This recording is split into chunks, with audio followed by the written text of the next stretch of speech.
Well, good morning then, and welcome once again to Glasgow. And no, your eyes are not deceiving you. That is sun that we have here on day 4 of the athletics. We're at Scotstoun Stadium once again for our 7th athletic session to bring you, and once again it is absolutely packed. We have so many events to bring you across this morning, including a big one, the men's javelin qualification. 6 athletes in there have gone past 90 metres, and of course we have the women's 1 mile to bring you, and the big one, the decathlon, gets started as well this morning, kicking off with the 100 metres for those guys. Well, Johnny Peacock and Ailey Doyle are with me once again. Good morning, guys. Isn't this a delight? It is. I feel like I'm going to get burned though for the first time in Glasgow, so yeah, I don't know if I put enough sunscreen on today. I'll keep you sorted. I've got Fact 50 in my bag. Okay, right, in terms of what we have to look forward to, I've just mentioned that. Let's have a quick look back on last night though, because there were so many great stories, and one which has been doing the rounds as well today, we're questioning it still, is in the women's 1500 metres T54, the wheelchair event that we had on track yesterday. At the moment, the results are being questioned, aren't they, guys? Let's just bring everyone up to date on the story here. So Mel Woods, the Scottish athlete, took the gold, and we can't question that. Yeah. A clean race from Mel, but behind her, there are a lot of athletes getting into a bit of a difficulty, weren't there, Johnny? Yeah, it was chaotic. Obviously, there was a crash involved, and there were so many athletes. 4 of the 7 athletes were disrupted via that. And look, welcome to Parasport. There's protests, counter-protests going on. Obviously, we're still not sure exactly what the situation is. For me, it was just a bit of chaos. Obviously, there are rules in place. We can have a look at it. Should we have a little look and just remind everybody, if you haven't seen it, what went on? So at the moment, the Canadian athlete, she did finish in second. She has been disqualified. This has been appealed. The appeal at the moment hasn't been confirmed. So you can see the Canadian athlete was in second there. The Malaysian and the Australian athletes really came a cropper there, Johnny. Yeah, so obviously, in Parasport, in wheelchair racing, the full responsibility is bared onto the overtaking athlete. So as the IPC's ruling is, the Canadian will be at fault there. As you can see, there's a slight bit of contact on her rear wheel to the Malaysian's front wheel there as she cuts in across of her in an aggressive line. But for me, this is what's great about sport, is because I think everyone's going to have a slightly different opinion on that. Because me, as somebody who loves racing, loves car racing, loves watching F1, which is one of the oldest racing sports in the world, it's for me, I think the Malaysian's at fault there, because you can see that the Canadian's clearly in front of her. She's being super aggressive, super tight. I know she gets pushed into that, but for me, if she just pulled back ever so slightly, you know, just let herself coast for 1 or 2 moments just to let that Canadian come in front, the whole thing could have been avoided, because it's the Malaysian who falls over and she gets in everyone else's way. I know that the ruling isn't worded like that, but we saw this in the US trials with Hunter Woodhall. So the Canadian athlete, of course, is in the white vest there, the Malaysian in the red, and then you've got the Australian who's also affected. So the IPC ruling says that the overtaking athlete bears the absolute responsibility to avoid contact and safely clear the athlete being passed. That's what you were alluding to there. Ailey, what are your thoughts on this? I mean, when we watched it last night, we were kind of all quite a bit confused why the Canadian athlete had been disqualified. I watched it again when we got back last night, and then I was thinking, oh yeah, okay, so you can see that she's nicked that front wheel of the Malaysian athlete. So I thought, okay, that makes sense, that's why she's been disqualified. But listening to Johnny, understanding that, his perspective on things as well, yeah, to me it seems like part and parcel of wheelchair racing, and you know, and then we see the sort of knock-on effect that it has. Like poor Joanna Robertson, you know, is not involved in it, and then she tries to kind of squeeze through. She gets knocked, she kind of comes out of her wheelchair. So yeah, I mean, it's just things that happen in wheelchair athletics. But you know, it's so difficult for everybody involved, because you're looking now at Mel Woods. You know, she'll be thinking today, oh right, am I the Commonwealth champion? Do I have to redo the race? You know, I've got a 400 coming up. But then again, as Johnny said yesterday, how would you feel, you know, if the Scottish athlete was in the Malaysian athlete's position? You know, it's difficult for everybody. And I think that's why it's taken so long to get to an answer. Well, let's get both of your opinions quickly. Should it be rerun? Johnny, I'll start with you. Rerun. Well, personally, right, I just want to quickly talk about IPC rules. Okay, because this is a situation, is that I understand that obviously if you are putting the rules in the black and white, yes, it's the Canadian who's at fault. And I guess, yeah, in that situation, there's been 4 athletes that have been impeded unfairly. And I guess it's not like in I guess, running races, right? You have a very quick ability to step out of the way. But when you're in a wheelchair, you're drafting somebody, you cannot get out of the way. The only way to really position yourself is to what? Go 4 or 5 deep going around a curve, which is it's asking too much. You can't ask someone to go and do an extra 5 meters going around a lap. So yes or no? Position your play. Potentially, yes. But what I want to talk about is the ruling, because I think we saw it in the US trials with Hunter Woodhall. He got disqualified in the 400 for using a block. The rules at the IPC do need to be looked at, in my opinion. I think if I'm looking at that, and I know everyone's going to have a different opinion. I'm sure Steph's got a different opinion. She's obviously, Brent's her husband, she's probably a little bit more of a wheelchair racing expert than me. But as I watch that, I just see that the Malaysian, she had control. The Canadian's in front. She can't really, it's a bit unfair to ask her to go, well, I've got to look what's in front of me and what's behind me. The Malaysian can see what's happening in front of her, and she's the one that could have avoided that situation. If she'd have just tucked behind, she's also the faster athlete.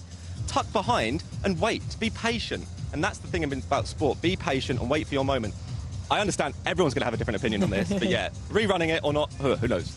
He's now sitting on the fence. He kind of just said possibly, and now he's sat on the fence. Ailey, rerun or not? I think just so much time has passed, and I kind of, you know, again, I'm like John, I'm sitting on the fence here. I can see it from everybody's side, you know, and I kind of just feel for, you know, the athletes, because they're in no man's land just now. They're not sure, you know, what's going to be happening. They're not sure if they need to come back. When are they going to rerun?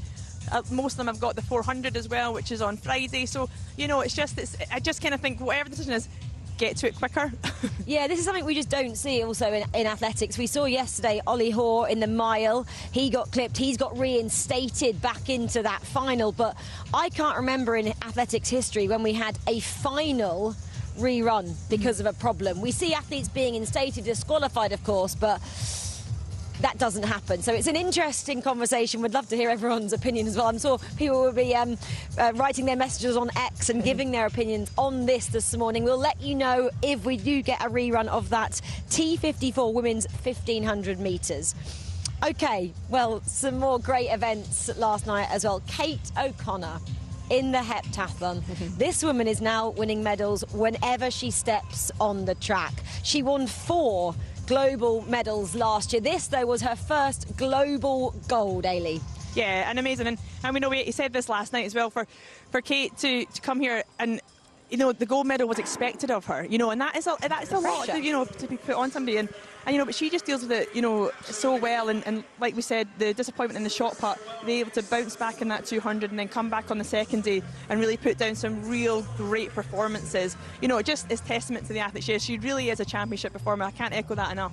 Her 6th consecutive global medal now, Johnny.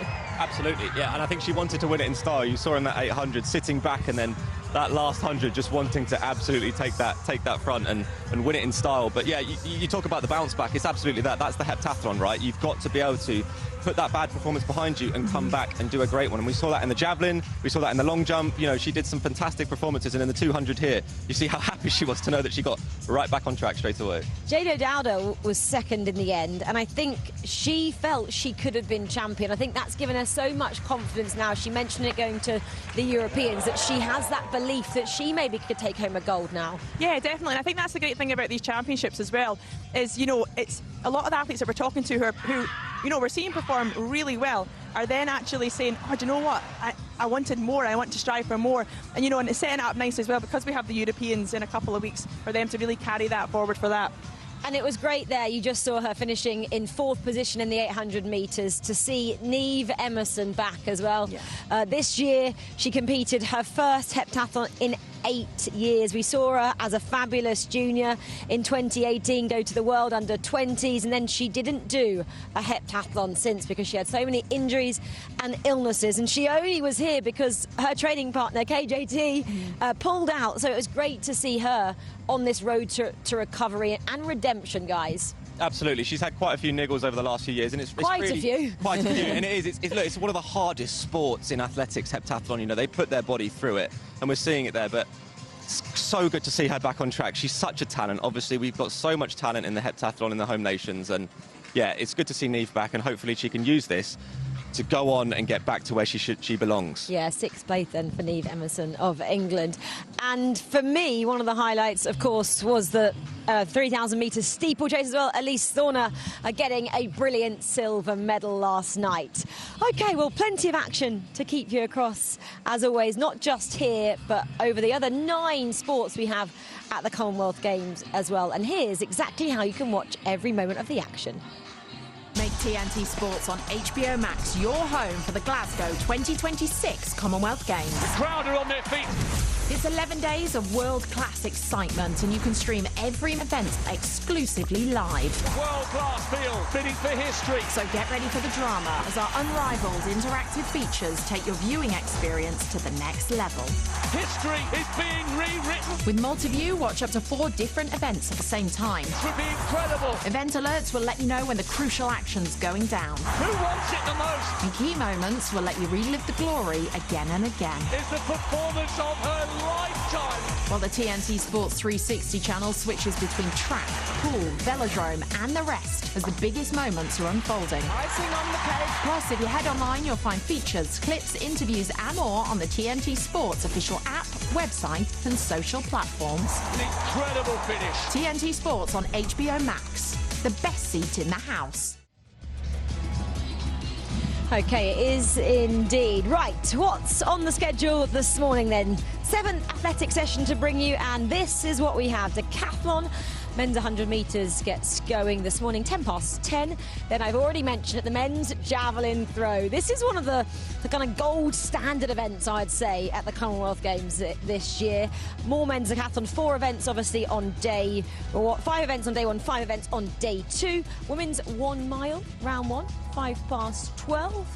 Set your clocks for that one. That'll be exciting, won't it? And the hurdles, I already mentioned, women's 100-metre hurdles. We've got a world record holder. Toby Amerson goes in that one. Qualifying of the men's triple jump then at 12:25. Decathlon men's shot put. Semi-finals of the women's 400 metres and men's 400 metres to bring you as well. Righty, well, 3 events on the decathlon schedule this morning, 2 to come a little bit later on. So first up, 100 metres, then we see long jump and shot put. Big names, as we'd expect. I'm looking down the start list here in terms of the first event, the 100 metres. We've got loads of home nation athletes, but then we have a 2-time Commonwealth champion in Lyndon Victor, and we've got Damien Warner, the Canadian. Massive names there in terms of decathlon. Hey, Johnny? Yeah, absolutely. And look, this is the absolute, in my opinion, probably one of the most brutal events in the sport. I think it always fascinates me pole vault in this event too. Like, I feel like that must be the hardest one because it's just so different. It's such an event in itself. So how they're able to do that is absolutely fantastic. But yeah, I'm ready to see them. They go to war, so I'm looking forward to a great war over the next 2 days. And I guess for Lyndon Victor, the fact that he'll be looking for a 3rd consecutive Commonwealth title, that's pretty special. Yeah, really special. To be able to have that longevity, that consistency and still deliver time after time, then, you know, just an amazing achievement. And Damien Warner, he's Olympic champion. Yeah. You know, he's been around for so many years now. Yeah. The fact that we get to still see him and the fans get to see the likes of him here is special. Yeah, and I think particularly for some of our home nation athletes that, you know, are quite young and, you know, this will be one of their first, you know, major champs, first multi-sports events, but to kind of be in that arena, because we see the sort of camaraderie between the decathlon athletes, you know, they really get behind each other. And I think for some of those guys, it'll be really special having him there and just, you know, being able to sort of see how he approaches things, but also maybe just, you know, chat, you know, get that sort of advice as well. So I think, you know, that's a nice thing we see with the decathlon and the heptathlon is, you know, that sort of team spirit between all the athletes. A great learning curve for some of these athletes as well. When you were maybe in the latter stages of your career, Ellie, did you kind of impart your knowledge on a lot of the youngsters coming up? Did you like to do that when you were still competing? It's a difficult fine line, isn't it? What knowledge was there, I don't know. You know, what I did like to do though, I felt when I was a bit, you know, older and had a couple of sort of captaincy roles, was just chat. You know, I think sometimes when you come in, I remember my first GB cap, and it was a Europa Cup, and you know, we were getting a plane and sitting on the plane and seeing, you know, all these athletes come on that I'd seen on the telly and thinking, oh my goodness, you know, I'm quite out of my place. So I used to always think when you went to championships, if somebody was to be sitting on their own or, you know, at dinner on their own, just go over and just say, hey, how are you getting on? You know, how are things? Just so, you know, you felt you had somebody there. So that was kind of how, not imparted wisdom, but just sort of, you know, made sure nobody was kind of feeling alone or worried about anything or anxious. Johnny, in terms of the 100 metres, that's their first event. They will have looked at the men's 100-metre final the other night and hoping themselves and the decathlon can get fast times on this track. Absolutely, fast times equals big points. So yeah, they'll be hoping to try and, I guess, use this wind, use this fast track to their advantage and get themselves in a really good place to start off. Yeah, I think you can get good results in terms of the long jump as well, because that's coming up a little bit later. Obviously, the wind is behind them there. Shot put could be a little bit more tricky if we do get any rain. Yeah, I think it doesn't look like it's going to rain, but who knows what's going to happen. But I definitely think, yeah, like you say, 100 metres and long jump, that wind is going in the right direction for the guys. Yeah, in this kind of weather, what other events could be compromised in the decathlon? Pole vault's going to be tricky. Yeah, I was about to say, I think pole vault with wind is always a big difference. That's why we sometimes actually see people going higher indoors, is because that wind just plays such a factor. Such a fine margins in pole vault. Yeah, but I don't think it's going to deter them, and then hopefully the Scottish crowd's going to get behind them and give them lots of noise. Well, these hardy Scottish fans aren't being deterred by the weather. Is that sun? Am I right in thinking we have the sun out? Yes, we do. We do. We have got some shorts and t-shirt out there as well. A much better day for athletics, our only outside venue at the Commonwealth Games, and of course it had to rain for us quite a lot so far, but hopefully the weather has turned now and it's a bit nicer for us today. Well, we mentioned as well, we've got the qualifying in terms of the men's javelin. 6 guys in the field have thrown over 90 metres. Try and put into perspective how far that is. Of course, it's almost the entire 100 metres straight, but Johnny, in terms of perspective, what can we kind of work with today? Oh, it's monumental, and I think everyone will understand this reference. It's about 180 sausage dogs, give or take a sausage. Yeah, it's, everyone knows that, right? Of course they do. Tell us about some of the big names people should be watching out for in this one. Well, to be honest, anywhere you look, there's a big name. You've got world champions, Olympic champions, previous Commonwealth champions, you know, national record holders. It's an absolutely fantastic field, but for me, I'm really excited to see Patheridge. He looks like I think he's put nearly 10 metres on his throw from last year. He's thrown 93 metres this year. He looks like he's in a fantastic place to go far, and again, the wind is into them, which I think helps the javelin sometimes, just gives it that little lift. So hopefully we'll see some nice long distances again. OK, absolutely. Well, this is the 100 metres from the decathlon, the first event that we get to enjoy in the company of Kath Merry and Chris Dennis this morning. Good morning, guys. Good morning, Rachel. Good morning, everybody. Is that me? Is that you? Yes, it is you, Evan Campbell from Jersey, lining up in lane number 4 in our first discipline of 10 in the sunshine. Lewis Church from England, from Tonbridge AC, 4 times the British champion indoors when it's a heptathlon event. He'll go in lane number 5. Max Tharua of the Cook Islands, he's in good form this year. He'll start in lane number 6. And in the shade, Edwin Tu of Kenya, 6 national titles to his name, under 11 seconds this year in our first discipline. 100 metres, long jump and shot put this morning. Hands on hips. There is Callum Newby of Scotland. Max Atwell of New Zealand's on the inside line. So Atwell of New Zealand, Newby of Scotland, the Edinburgh AC athlete, starts in 3. Campbell of Jersey, Church of England, Tharua of the Cook Islands and Tu of Kenya. Their Commonwealth journey starts here.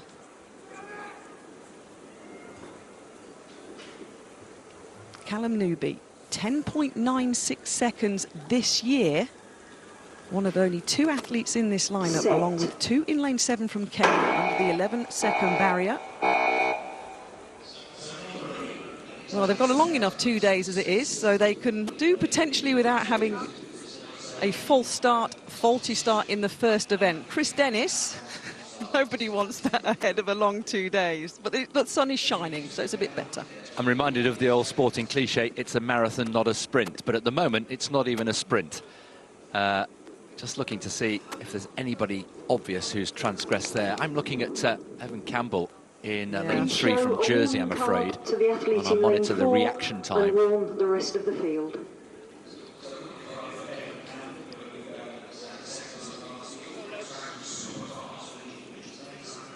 Well, Campbell in 4. Slightly different rules in multi-events, of course. So we go again.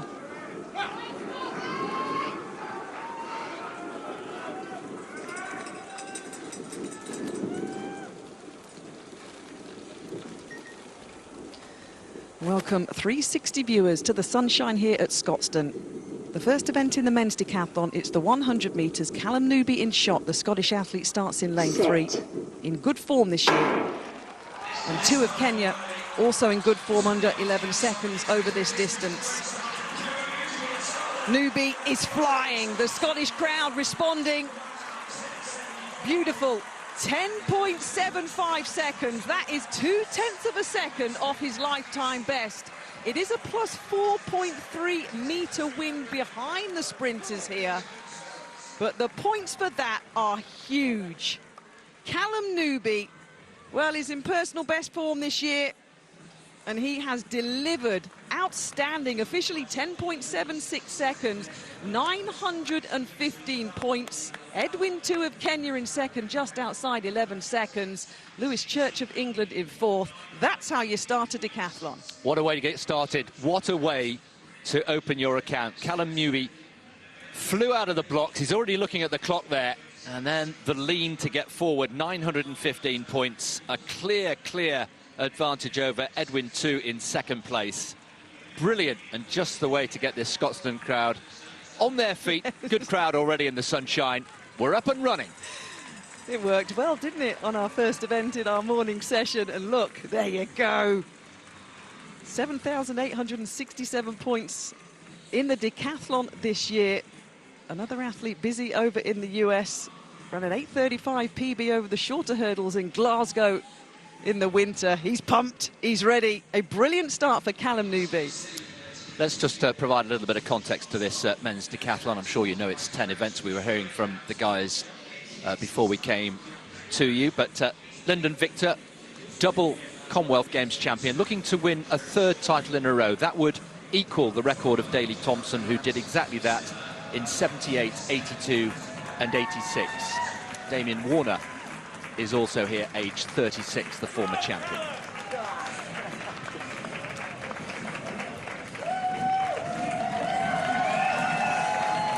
So we could see a little bit of history come the end of the second day if Lyndon Victor can retain his title, the man from Grenada. The second heat, by the way, going off in a few minutes' time, has got the big names in it. It's stacked, so they are grouped according to their ability. So Warner and Victor go in that second heat, Cap.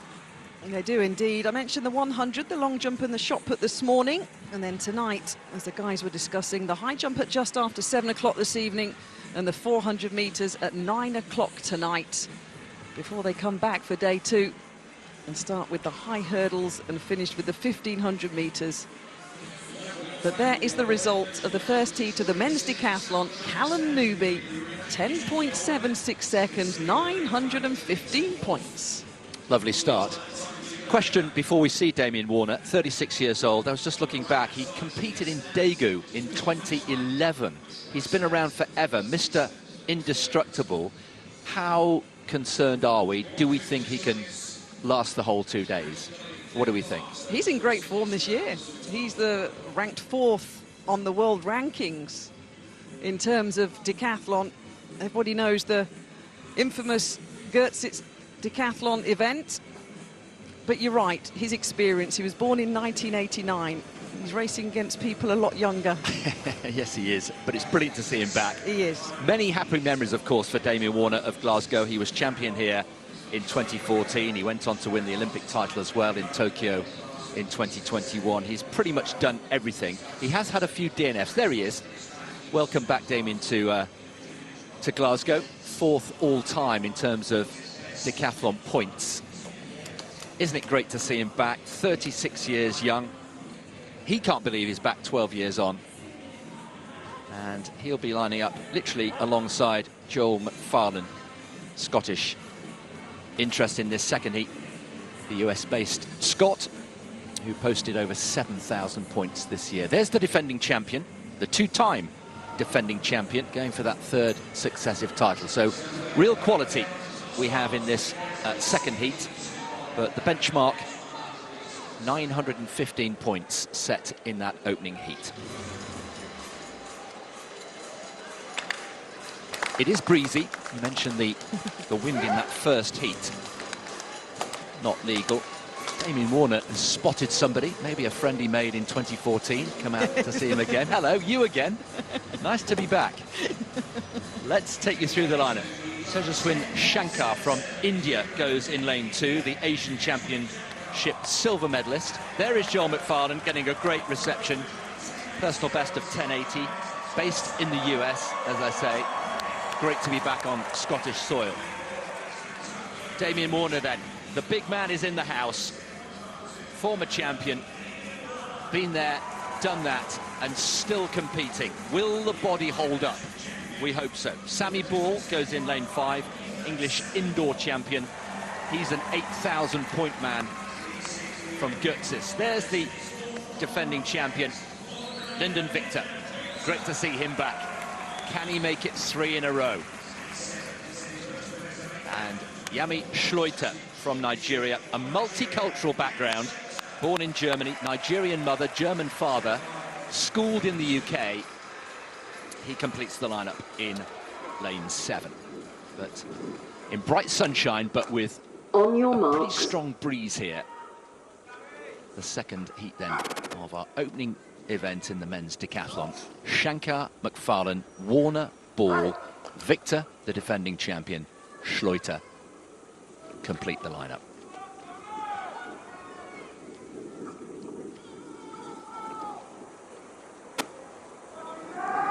Warner, the fastest man in the field this year.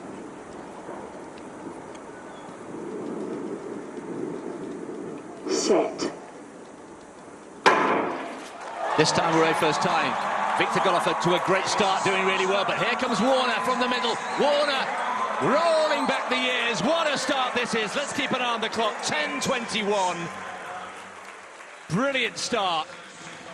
He's up for it. The body looks good. And that is unofficially 10:21, 1,044 points. The faster of the two heats, as we expected, the higher quality athletes. Lyndon Victor coming home in second place, 9:66. But that is a great start for the former champion here, Damien Warner. Yeah, plus 3.5 metre wind behind, but it doesn't matter. That's 1,044 points. He has the game's decathlon best at 10.29 seconds, set back here in 2014. But he's evergreen. He's the world ranked number 5th this year, excuse me. I was putting Garrett Scantling behind him instead of ahead of him. But as Chris said, so experienced. And look at that. And these athletes would have known in the second race that the conditions were good because of the times from the first race. And ching-ching, the points are in the bank. And Lyndon Victor and Sammy Ball there of England as well, Chris, picking up some good points. Yeah, picking up 961 points. Sammy Ball coming home in third place. But clear daylight there, as we saw on the replay, between Warner and Victor. The two standout names in the men's decathlon. We're up and running. That's a nice shot. Look at two of the best of all time. Only 4 guys ever have gone over 9,000 points in the decathlon. And here in Glasgow is that man winning the second heat. Their confirmation then. Apologies for the slight breakup in pictures that you may be experiencing, but 1,044 points, Damien Warner.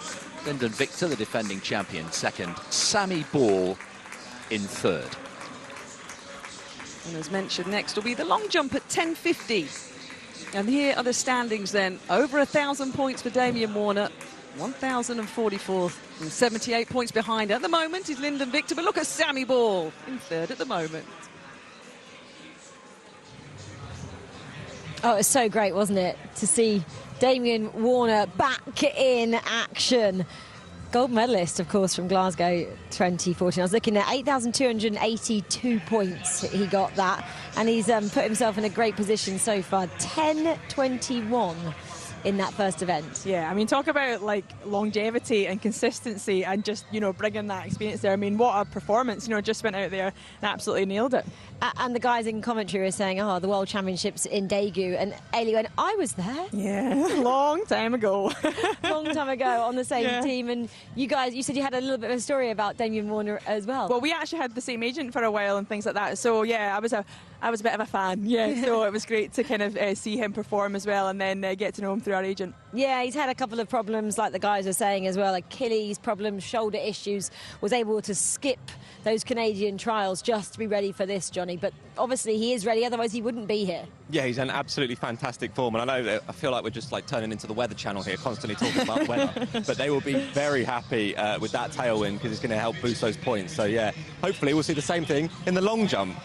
Exactly. Okay, well, we can see behind us the guys are just getting ready to warm up in the javelin qualification. That gets underway shortly. We've been mentioning that already. Lots of big names in this one. In terms of a home nations perspective, we do have Ben East going here. He's thrown over 80 metres this year. Jenny's down there for us. Jenny, it's going to be a tall order for Ben, isn't it, to qualify here this morning? What are you thinking?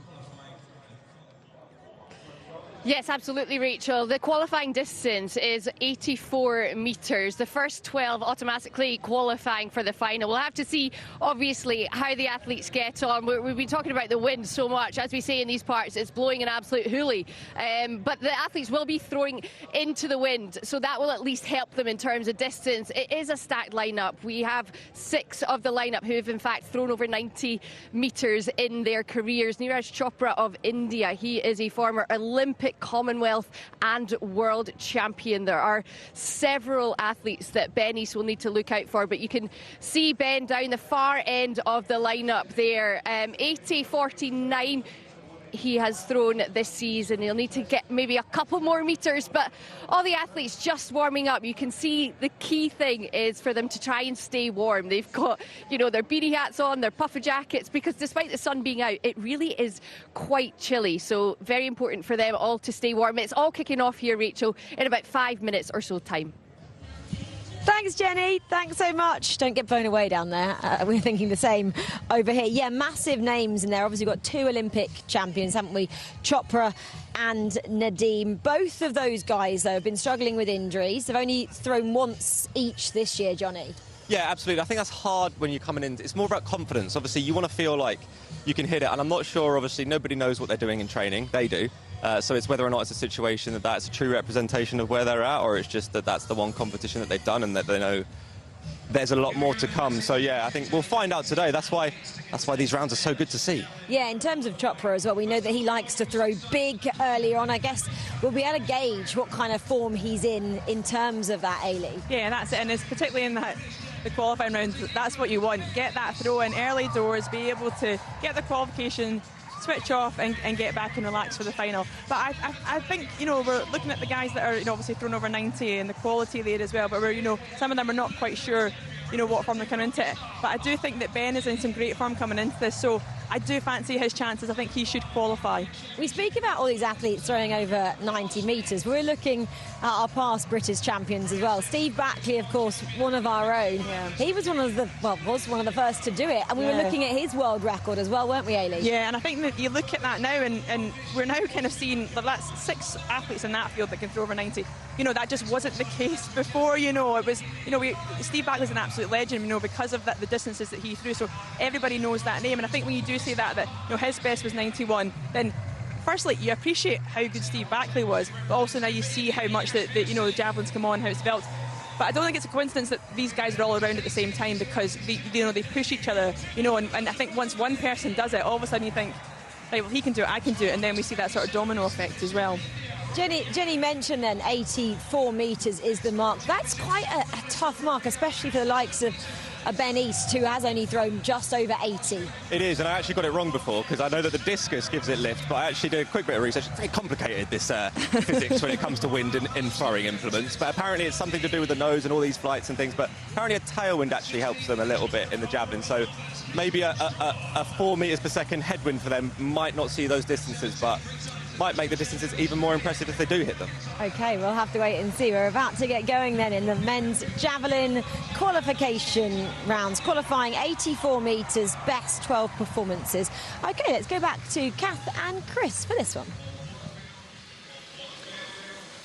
Thank you very much, Rachel. Yes, just about to get underway here. Really looking forward to this. I think we've quite rightly highlighted this as one of the outstanding events of the day. Sometimes we're accused of letting the track get all the limelight. Well, not today, because we have got, Kath, absolute javelin royalty here today. It's incredible. Oh, my gosh. 4 world champions, 3 Olympic champions, 6 over 90 metres. All the ingredients are there. I'm so excited for this one. And Elvis Graham of Jamaica gets us underway. Expect the big names to come out, bash out the 84 metres and go back. But here's the Jamaican then. He's a 77-metre thrower at his best. As the guys are mentioning, all the athletes looking for that 84-metre qualifying line. That's gone out the sector. The javelin has to land within a certain area. And the 6-time national champion from Jamaica is going to have to come back and do that again. I was smiling when Ailey was talking about Steve Backley. I remember at Crystal Palace when he broke that world record, he delayed the 10 o'clock news. And That's then right. Do you remember? I was there. And then they changed the specifications and the weight of the javelins because the guys were throwing them too far. It's like I didn't have it for long. Ben East then. We've been talking about him because he's in great form. 80 metres and 49 this year. And 2 national titles to his name. Just 22 years old. Here he goes. Launches that spear into the Glasgow sky. Gives it a real roar.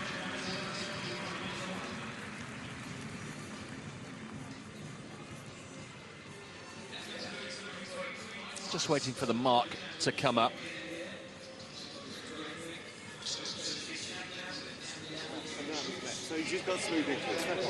There's a familiar coaching face of John Thrower. John Thrower, yes. 73.50, so an opening mark. Good to get an opening mark in your first throw. John Thrower, of course, who was with Steve Backley, the aforementioned. It's a tight-knit family. It is, it is. Good coaches are good coaches, right? Here's one of the greatest, Keyshawn Walcott of Trinidad and Tobago. The javelin champion in London 2012 and then won the world title in 2025. He's 33, he's experienced, and he's gone over 83 metres this year. But at his best, he's a 90-metre thrower. But it was 11 years ago. Round 1 then, men's javelin. Oh, a couple of sectors, if you can see them on your screens there, the 75-metre line, and then the big cue for the qualifying distance of 84 metres. The familiar backward cap of Keyshawn Walcott.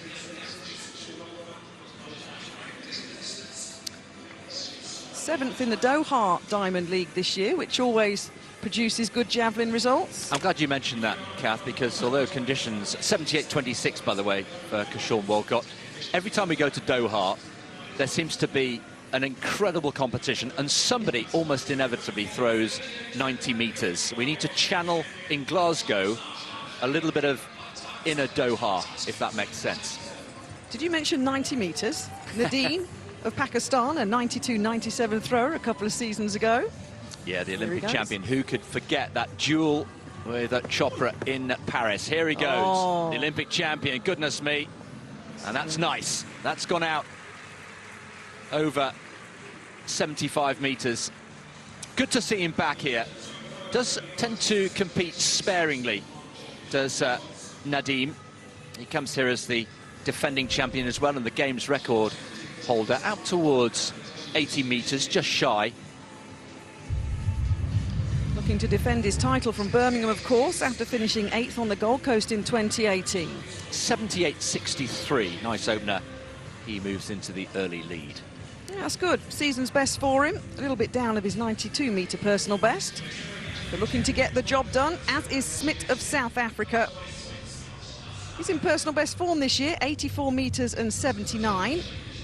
Everybody chasing 84 metres for automatic qualifying.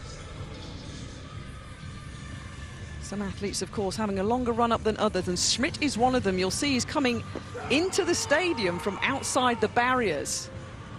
Oh, and the roar. That's clearly over the 75-metre line.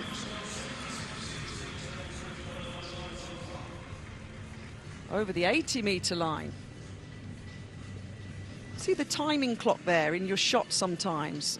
Varies in time of what position they are in the competition, but it's a minute clock. It starts, you got to throw. Yeah, Schmidt 80-64, the best of the bunch so far, just short of the 84, remember, for automatic qualification. For those of you not too familiar with javelin, in the men's it's 800 grams in weight and varies in length between 2.6 and 2.7 meters. It's quite the thing, and it's all about trajectory, speed of the arm, the angle of release. Well, let's welcome back to Glasgow the 2014 Commonwealth champion, Julius Yego of Kenya, 37 now. Shy of the 75-metre line there. He's got a season's best of 82 metres and 22, a lifetime best 10 metres further than that.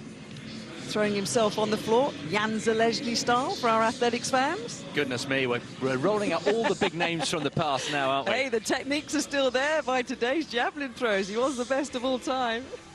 I hope they're enjoying their moment. There's no other action going on at the moment. They've got all the stage here at Scotstoun, and quite rightly so. 72-24. Jan Zalesny, who we're mentioning incidentally, is still the world record holder at 98 metres and 48, set back in 1996. Now then, here's a man in form, Ramesh Patiraga from Sri Lanka, 92-62. He threw in Rome a few weeks ago. What can he do in Glasgow? Well, that looks nice. That looks very nice indeed. What about that for an opener? There's the big Q and the purple box just giving us the automatic mark of 84. And obviously, if 84 isn't surpassed by 12 athletes, what a great shot that is. It will be the top 12 distances that are taken. But you can see how wind is playing a part already, the different styles and the different techniques of the throwers. And that's going to be the furthest distance so far. 82-84. It should be enough, even though it's not automatic. And of course, if any of these throwers do get over 84 metres, that'll be it. One throw, two throws, whatever it is, they're automatically through. Yes. Papua New Guinea. Lakona Gariga. 72 metres and 26 this year. That's a national record that he's set. Well done to him. So here we go then. Look at the back of the shot. The coach is watching on. The whip. But you see the difference. Probably half the height of the Sri Lankan's throw previous to him.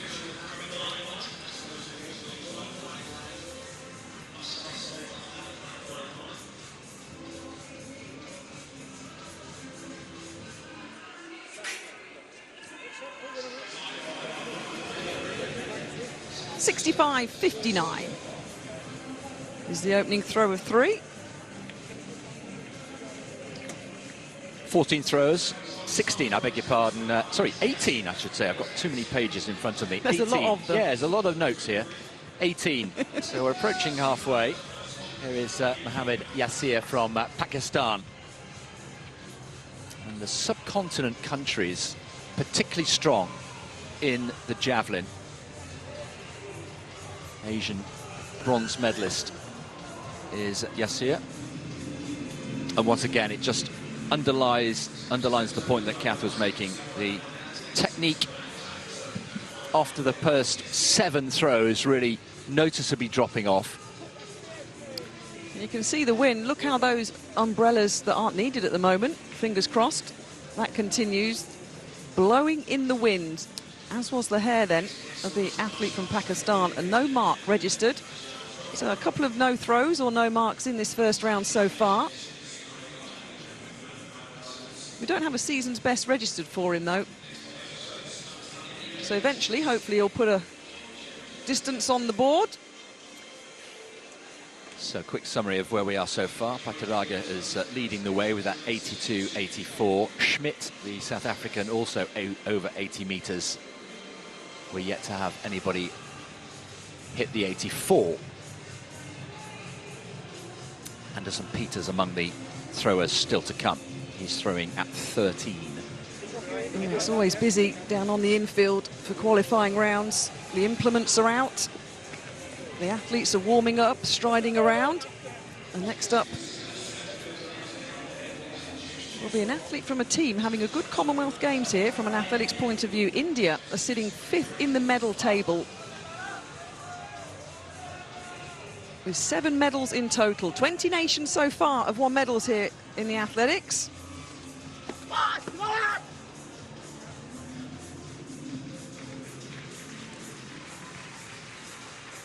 Yeah, it gets a ripple of applause from those with us on this morning's session, but coach sits down already, does the technical analysis. I mean, again, that was a flatter trajectory, but he's still got a reasonable distance on it. He's an 83.72 thrower this year.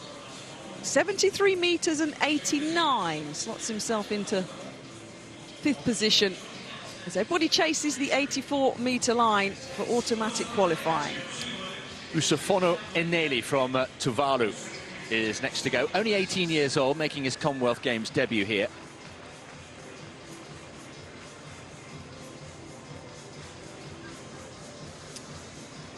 Trying to stay loose and trying to find something approaching the qualifying mark. We don't have any biographical information on his personal best, and that is a modest throw, to put it kindly. He's a busy boy. We've done the commentary here on TNT for the 100 and the 200 so far, so he's in his 3rd event at these Commonwealth Games here. As Chris said, the 18-year-old being welcomed into the Commonwealth Games family. Clearly got a problem with his right elbow. It happens. You walk through an airport with Steve Backley, he sets it off. Sorry, is it my hip, is it my elbow? It's your hip, Steve. It's not your own. It's when the security guard says, "Hello again, Mr. Backley," that you know he's they're used to it. Hazard of the job, right? Yardab of India then. Here we go, first round. As Chris mentioned, 18 athletes in total chasing that 84-metre line. And so far, the furthest throw, Patharaj of Sri Lanka, 82 metres and 84.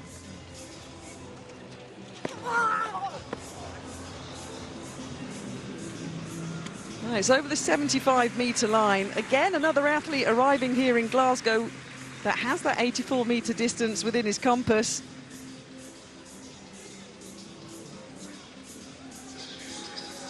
Over 87 metres this year. Was 6 in Birmingham 4 years ago. But won the national title this year with that personal best of 87.05. A little nod, a little wave. 77 metres and 4.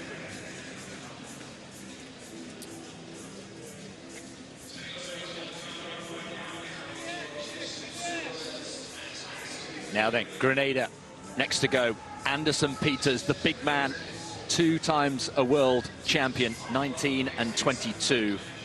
A 93-metre thrower. Such a lovely man. Shared a couple of cars with him over the last 2 seasons. He's a big man. You have to put your seat forward. I can tell you if he's in the back with his big legs. But he's a lovely guy. Gentle giant, I suppose, would be a nice way of describing Anderson Peters. Very quietly spoken, but an absolute legend back in Grenada. Here he goes, opening throw. Almost nonchalantly, and it's looking good over 75 metres. Very nice, languid, loose style. That was a safe opening throw, just making sure he registers a mark. And almost effortlessly, 76 metres and 9 centimetres. Yeah, he's a 93.07 thrower, of course, at his best 4 years ago. Sits comfortably 5th on the world all-time list, this guy, Anderson Peters. He really is, as Chris said, a huge talent. And he threw that 93-plus metre throw back in Doha, as we've mentioned, in 2022. But 4 of the best javelin throwers of all time are taking part in this qualifying here this morning, trying to get themselves into the Commonwealth final.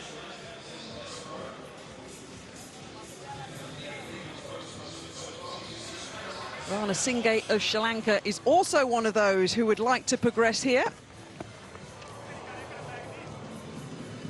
Out the sector on the right, it's about 2 metres too wide. And if you actually get a chance to see the flags on top of the warnings on the back straight, they are going towards the back gardens and the railway track on the right-hand side. So it's no surprise that a couple of the throws so far that have gone out the sector have gone towards the washing line over there.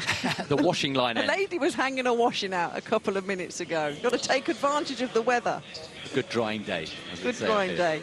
Look at it bellowing though, Chris. It's the strongest it's been, actually, of the week so far. And ironically coincides with the sunniest day as well.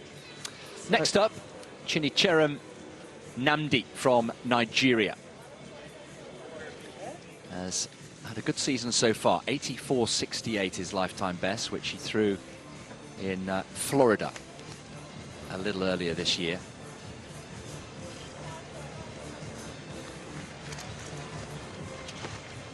Nice, good strong arm there, just about stays in line. And again, that's drifted outside towards the right of the sector, but it is legal, over 70 metres. But the wind definitely having an effect here. And the serious point here, Kath, and any javelin thrower will tell you, you've got to be able to think on your feet and adjust your tactics according to the conditions, often from round to round. That was very close, by the way. He's allowed to touch the line, but not got over it. All disciplines in track and field, apart from probably straight line sprinters, have to think of that, don't they? We see often in pole vault competitions athletes waiting for the go from their coach. Yes. For the wind to drop to go. Triple jumpers and long jumpers having to adjust their run up in accordance. Sprint hurdlers hate a strong following wind behind. It pushes them onto the hurdles. The Bahamas being represented. Sean Strachan, the 22-year-old, already 4 times their national champion, has won that title 4 years in a row, starting in 2023. He's an 81-metre thrower this year.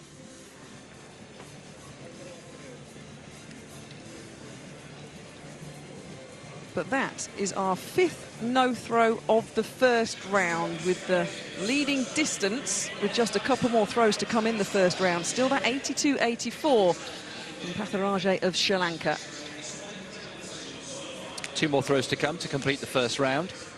The last of them will be the great man Neeraj Chopra. He'll be coming up in a moment or two. There's the feedback. The penultimate throw, though, will be Cameron McIntyre from Australia, making his debut here at the Commonwealth Games. What a games Australia's having so far. Brilliant. He's the national champion.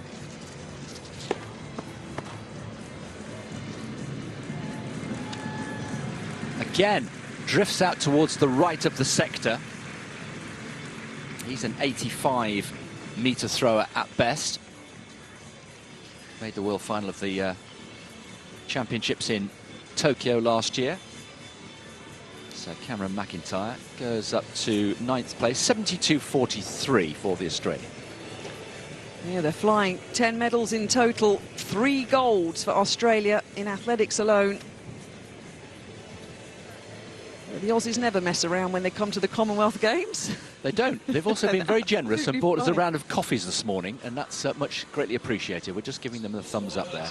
Yeah, next to the commentary team of Tamsin Manu and the legend that is Bruce McAvenny alongside us, really enjoying what their Australian team are doing here. And he's waited patiently, Neeraj Chopra. Here we go then, the final throw of round number 1. It's the Olympic champion from those delayed games in Tokyo, the world champion in 2023, the Olympic silver medalist in Paris. And he's ready to rock and roll. 85.69 this year. Beanie hat on, looking for 84 metres.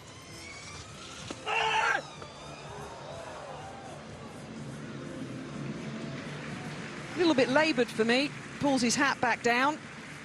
Yeah. He's not particularly happy. He's got a lifetime best of 90 metres and 23. He set that last year. But in the Doha meet, which is the big circuit, the athletes participating around the world went out to 85.69 in that Doha meet. And interestingly, Kath, his only previous competition this year prior to coming to Glasgow. That's it, he's just done the one, and he's open with 76 metres and 28. So, at the end of the first round, the furthest distance is 82.84. Ben East of England is in ninth with 73 metres and 50 as we start round number 2. Elvis is in the building. Elvis Graham from Jamaica with his second round throw.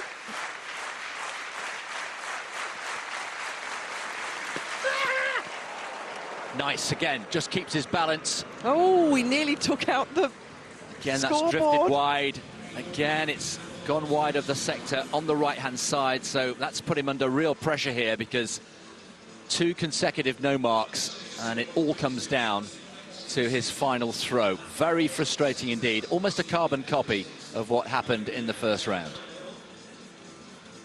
Well, that national record that he set in 2023 in Kingston, 77.31, he's only just shy of that this season.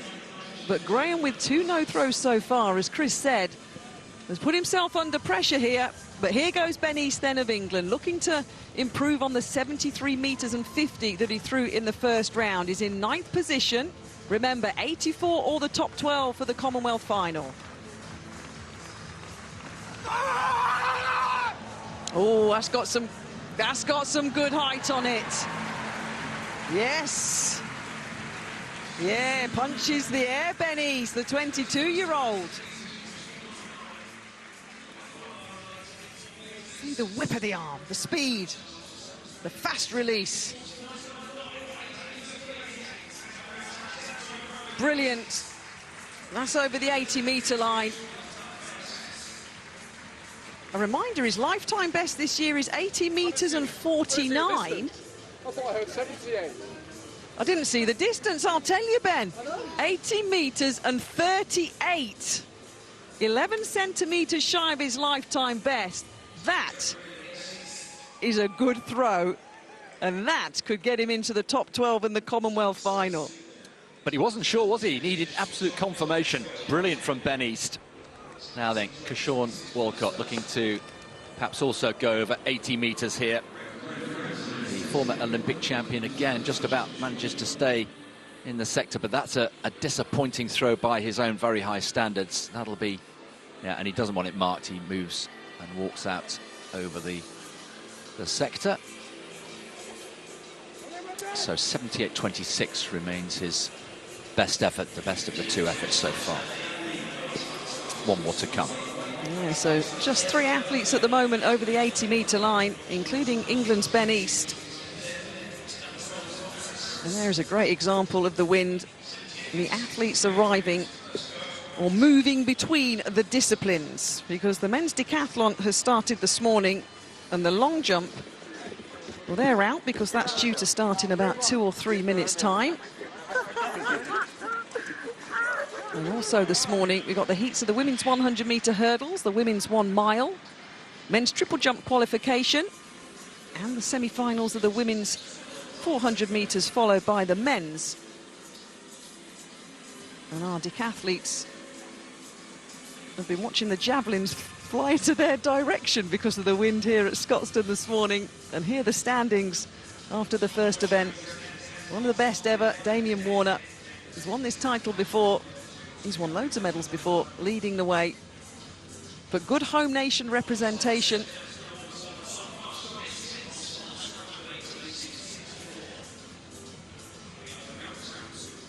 Well, we've got loads of home country representation in this decathlon, and our reporter Jenny, I believe you're mingling with some of the family and the supporters. Thanks very much, Kath. I am indeed. I'm absolutely surrounded by family of Sammy Ball and Lewis Church. This is Sammy Ball's family here. Lewis Church is behind me. I'll chat to them in a second. I'll start with Sammy's. Let me scooch over. This is Sammy's dad. What is it like watching your son do 10 events? I mean, that's got to be so stressful. It's a little bit stressful in some of the events, got to be honest. But it's kind of like, the guy's a professional, and it's like watching a great actor like Helen Mirren. I'm watching someone, they're a different person when you're watching, and they are totally focused on what they're doing. It's amazing. I'm pointing over there because he can see that you're on telly right now, and he was laughing. But look, you've already had one event down the 100 metres. Now we've got the long jump. In terms of the events to watch, what is your favourite or least favourite, Mum? His probably strongest events are the events that involve speed. The 100, 400 is a strong one for him. The long jump, if he can nail the run-up. You're nervous for that, aren't you? I always get a bit nervous for that one. Also, the pole vault can be a little bit unpredictable for all of the athletes. But the Glasgow gods are shining on the decathletes today with the sun shining and the wind behind. They are indeed. The sun is out. It's much better than a couple of days ago. I'd love to speak to you two, but you're a wee bit further down. But are you proud of your boyfriend and your brother? Yeah, I'm so proud. I mean, this is my first time watching him do a decathlon in person, so it's been so much fun already. Oh, I love that. I love that. Now, let's get to Lewis's family. This is Lewis. I'll go this way. This is Lewis's girlfriend. You are ready, and we have this most incredible sign as well. Let's show that. Now, this was actually made by someone from the running club, I believe. Is that correct? Yeah, so shout out to Richard from Tonbridge JC because he made the banner. Made it probably about 4 years ago because Lewis just missed out on qualifying for Commonwealth Games then. So it's been kept in the cupboard, ready to come out, and here it is. How proud are you of him then? Super, super proud. He's just so hardworking and determined, and really deserves to be here. I'm doing him proud. And how nervous are you guys all? Are you all right? Because I fear for all the families. Tell us a little bit about what goes into the athletes and how much effort they put in behind closed doors. Yeah, I mean, doing 10 events, I'm sure you're aware, it's really challenging. He's working at the same time as well, so long evenings, early mornings, really puts in the effort. You're going to cheer loudly today then? Oh, I'm the loudest cheerer, I really am. Can I just say I feel I've contributed because he has a box of Weetabix every time he stays the night. He eats us out of house and home. Weetabix for the win. I absolutely love that. It's all about the food for the athletes. Well, look, guys, thank you so much for your time. All the best. We're going to be cheering here. Let's see your sign as well. Look at this. Lift this one up as well. Yeah, perfect. Oh, well, it's just about to get underway, the long jump in the decathlon. Back to you guys in commentary. Jenny, thanks very much indeed. Yes, we are underway in the long jump, the second discipline of the men's decathlon. We've already seen Damien Warner go out to 7:59. That's worth 957 points. So, having started well, Kath, in the 100 metres, Damien Warner has got the wind behind him, quite literally, in the long jump. And here's Max Atwell then, who was in ninth position after the 100 metres, looking for some rhythmical support. He'll get it down the back straight. You don't love the multi-events? Well, we can't be friends. Here's Atwell, 11.09 in the 100 metres. He's a 7:31 jumper at his best, and he has gone over 7 metres this season. To give you a bit of an idea, it's around about 810, 815 points for a 7-metre jump in the long jump here. It's nice to be close, listen in, hear the direction of the coaches. Eavesdropping. Some would say nosy. But as you mentioned, Damien Warner, 7:59, 6 metres and 78. That's 762 points for Atwell. While we were with Jenny, we also missed Edwin 2 with a no mark. He was a foul. So 3 jumps so far. Here's the 4th. Evan Campbell is next from Jersey. Lifetime best of 6:76. So in terms of lifetime best, Campbell some way off the likes of Damien Warner. We'll just try and get a good mark registered here. He was 12th overall after the 100 metres with an 11.32 clocking. The sun's out, it's dry. That'll be appreciated by the decathletes as they start their journey. Just chopping the stride there before he took off. It's around 7 metres, a bit of a grimace there. He's not entirely happy with that, Evan Campbell.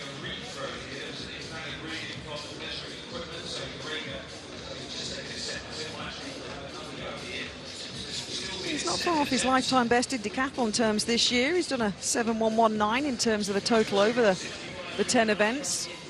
But this is where the speed merchants love. This is where they pick up the points, transferring that speed into that long jump runway. See those digits on the back of the shot there? The game decathlon best, the world decathlon best. Goodness me. I mean, we talk about giving things back to the board. He's giving absolutely nothing. That's miserly. 0.2 centimetre, almost perfect. Sadly, though, 6.68. Some distance off his best, but he's registered a mark. It's in 739 points.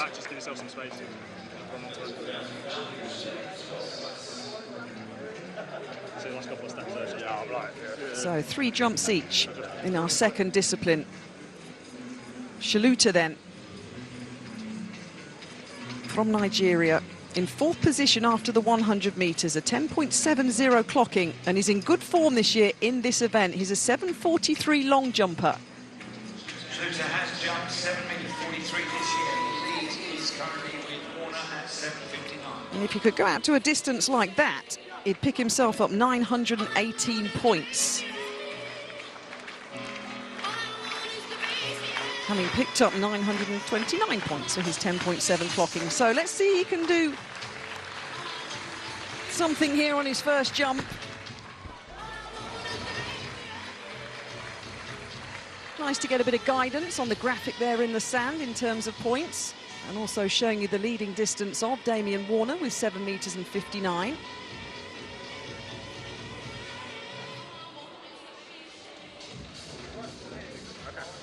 Nice extension, simple technique, but not much height generated. But he's getting everything out of it, though. Fair play to him. See what he's registered on his first round jump.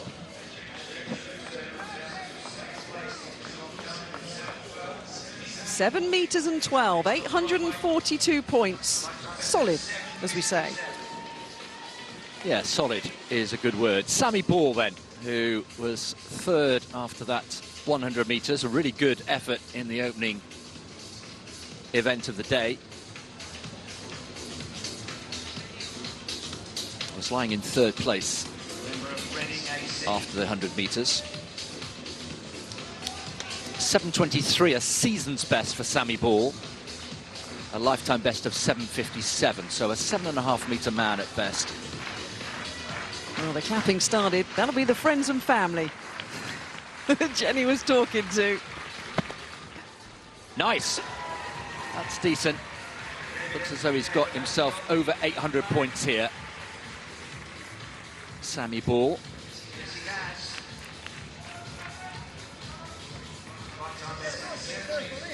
Good technique, actually. Really nice leg shoot following through.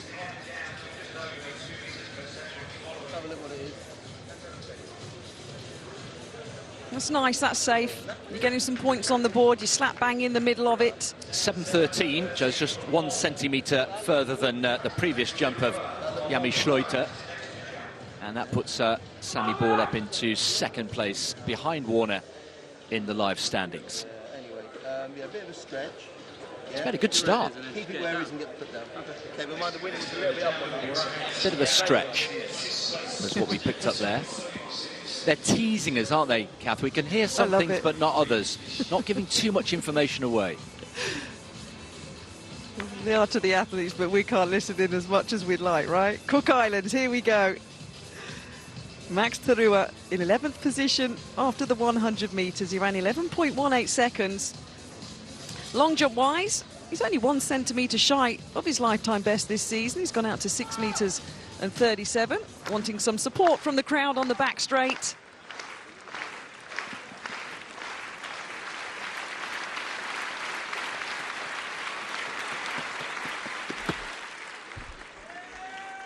Ooh. Yeah, he's looking back with a little bit of interest here. A reminder, event 2 of 10. Men's decathlon starting today after the conclusion of a brilliant women's heptathlon. Northern Ireland winning the gold with Kate O'Connor, becoming just the 3rd Northern Ireland female to win a Commonwealth gold medal. Perfect on the board. 6 meters and 64 for Tarua. That is a lifetime best. It is a bit windy down there, but as we've mentioned a couple of times today, it's the distance, it's the points, and it's 729.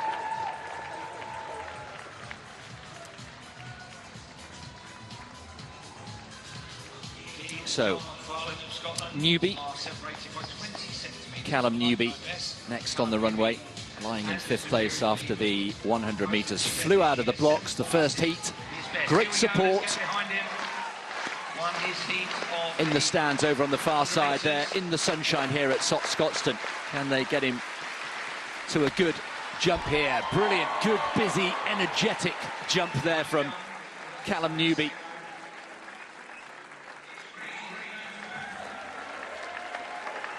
He likes it. The family like it. Do the judges like it? Well, so many personal bests were set across the heptathlon events, wasn't it? Across the 7 disciplines from all of our nations. And that's nice. In such good form this year. Himself setting personal bests, including over the 400 metres. Oh, yeah. 7:45. Wow, that's bettered only by Damien Warner, and Sammy Ball, who was in 2nd place, has been shunted out of the way by Callum Newby, who now tucks in behind Damien Warner and has 1,837 points in the live standings.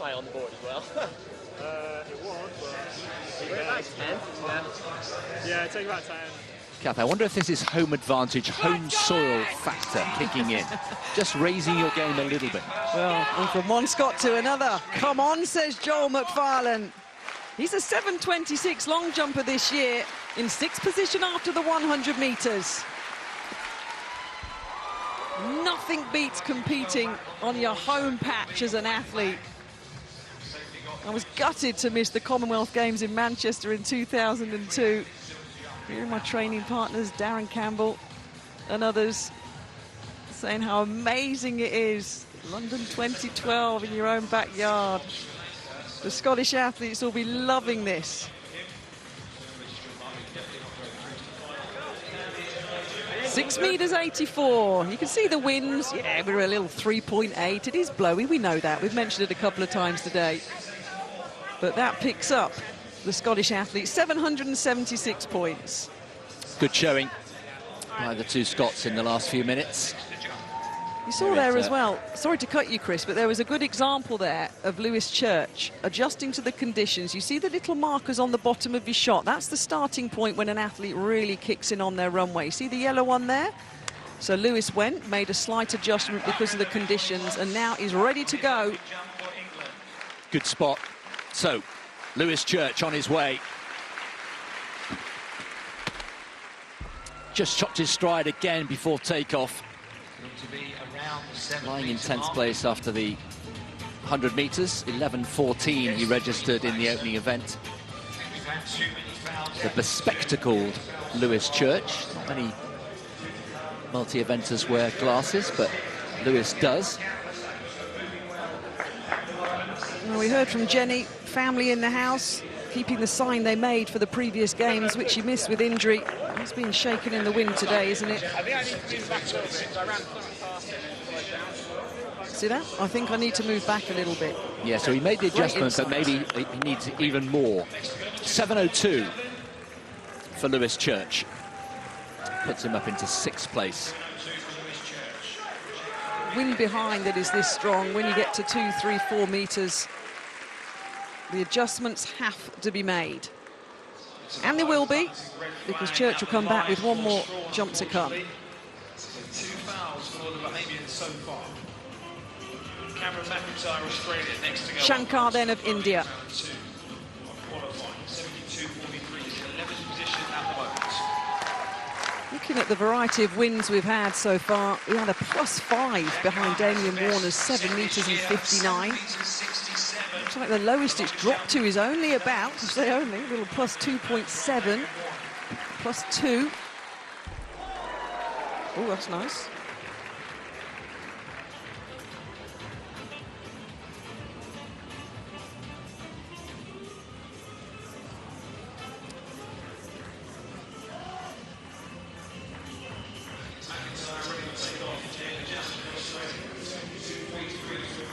Simple hang technique. Nice height generated, though.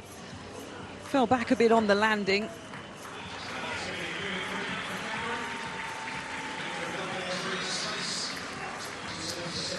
A little puff out of the cheeks from the Indian.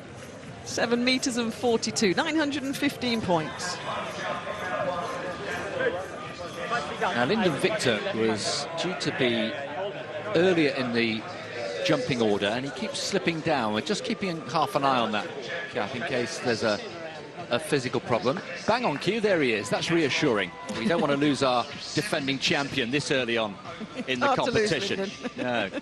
Welcome back, Lyndon. Good to see you.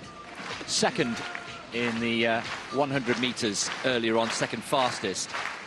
Looking to post a good opening jump here. He's aware that his main rival, Damien Warner, has already gone out and is leading the competition in these early stages. Here he is, defending champion, on his way. Nice, as long as that's legal. Just looked very close to me on takeoff.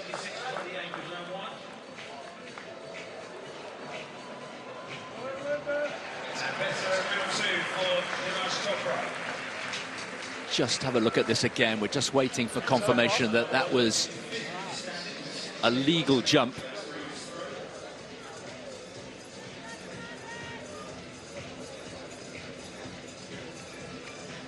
Coming your way. Oh, goodness me, that was close. He got away with that. I'm not sure he meant for it to be that close, but it was. It's legal. Now the question is, how far is it? No, it's not legal. Now then. I don't think I should move at all. Just over. Just over. Well, I refer to Martin's comment, Kath, that we made yesterday, that back in the day there would have been a little bit of license given when the margins are that fine. Well, it's a discussion that is constantly had. Sport like the world, ever moving, technology coming in. But what is still moving, and we're very happy about it, is Damien Warner in the world of decathlon.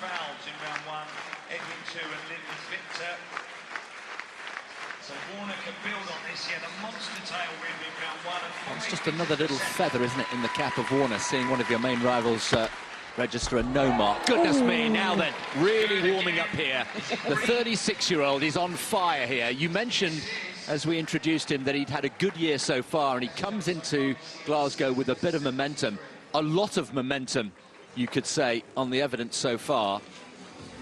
10:21 in the 100 metres, 7:59 with his opening jump, but look at that, goodness me. He hung in the air for so long.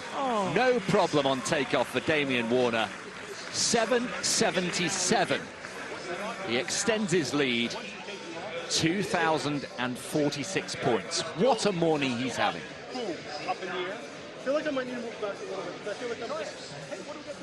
Well, you still like up in the air. Yes, he was hanging. 1,002 points. Men's javelin qualifying is continuing. Everybody chasing the mark of 84 metres. No one's been able to do it so far. Patharaja Sri Lanka, 82 metres and 84, but that's over the 80-metre line. That's better. From Anderson Peters of Grenada, 76 metres and 9 on his first round jump. He's thrown a javelin, Kath. He threw 76 metres and 9, and that's over the 81-metre line. See his best there. That's a great graphic, isn't it, to show what the previous guesses were and the throws were. Oh, that is way better. 81 metres and 29.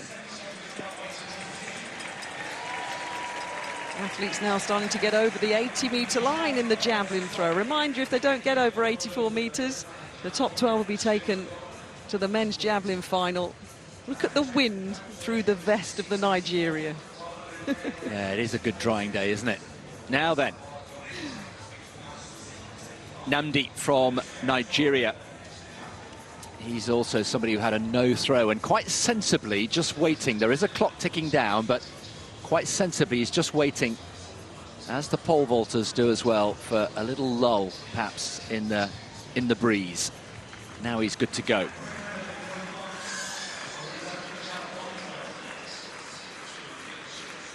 That's a better flight out towards 75 metres. Yeah, anything's going to be an improvement after a no throw in the first round. Not clicking yet though, is it? He's an 84-metre thrower this year. That would serve him very nicely on this Thursday morning here in Glasgow. Yeah, shake of the head. He's not happy, is he? I'm better than that, he's saying. And the coach is almost synchronised shaking of the head there. No, you don't want to see that as an athlete. You don't. No. It's not a good sign. No. But for the right. record, 73-26. Yeah. Sorry, Ken. But no, that's why he's not happy, because we know he's way better than that. McIntyre then of Australia. 72 metres and 43 on his first throw.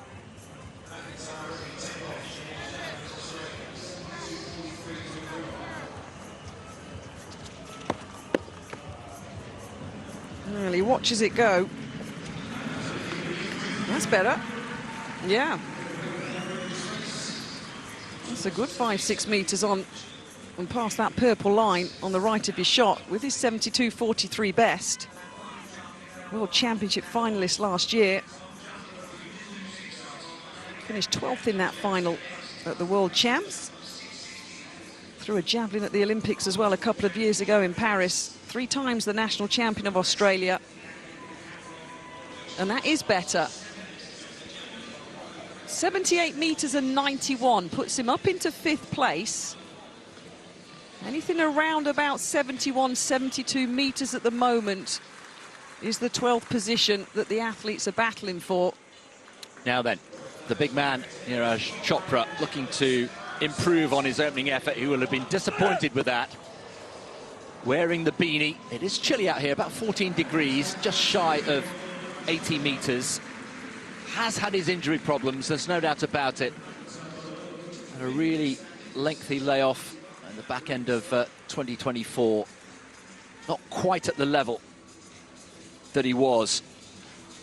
Been working with the aforementioned Jan Zelezny.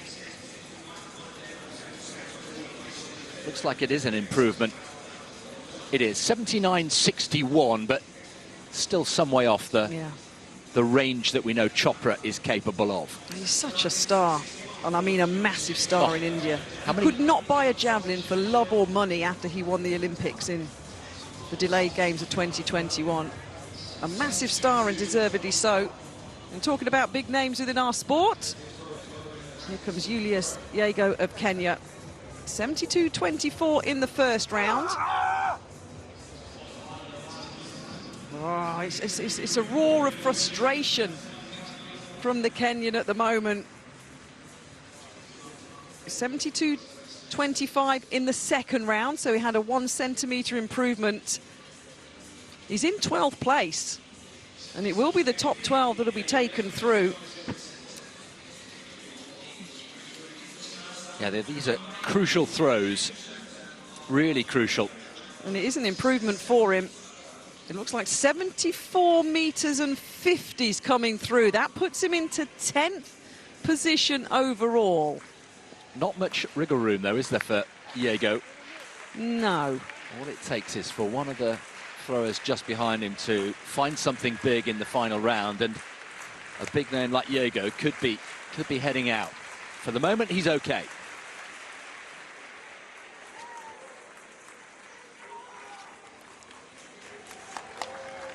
Oh, look at that. People with sun hats on, sunglasses on, shading their eyes. What a difference a couple of days makes. Our colleagues down trackside have just been asking for some sunscreen. You wouldn't have thought that was going to happen a couple of days ago. Good crowd, building all the time. Going to get better and better as we head towards the weekend. So many finals to bring you. And of course, just to whet your appetite, we've got the Miracle Mile Mark II on Saturday evening. Josh Kerr, Cam Myers, Jake Whiteman and company all going head-to-head. Can't wait. And the camera zooming in on our multi-eventers as they start their journey in event number 2 of the men's decathlon. Sammy Ball then. 7 metres and 13 on his first jump. That was a nice wind actually within the legal limit. It doesn't matter for decathlon. They're the flags and the family and the friends that we've been talking to here.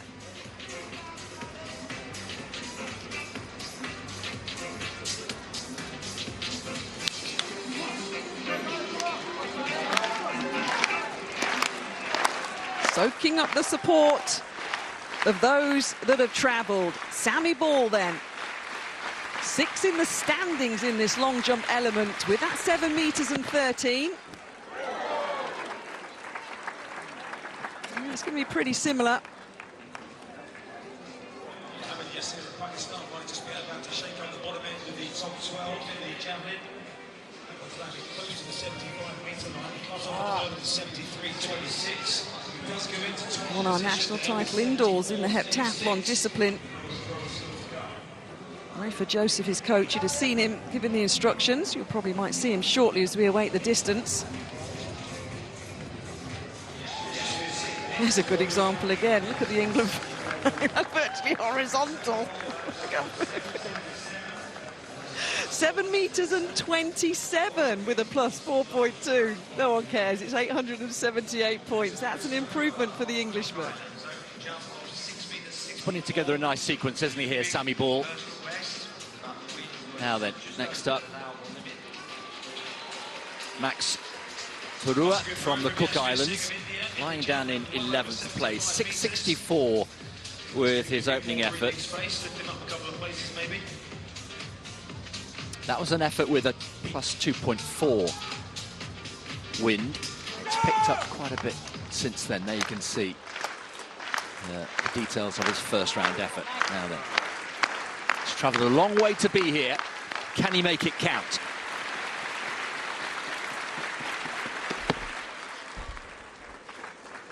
Better. Looks better.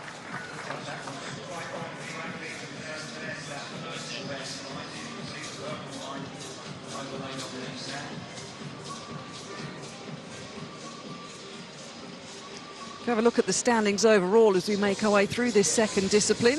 Damien Warner leading, 2,046 points. Sammy Ball currently in the silver medal position for England.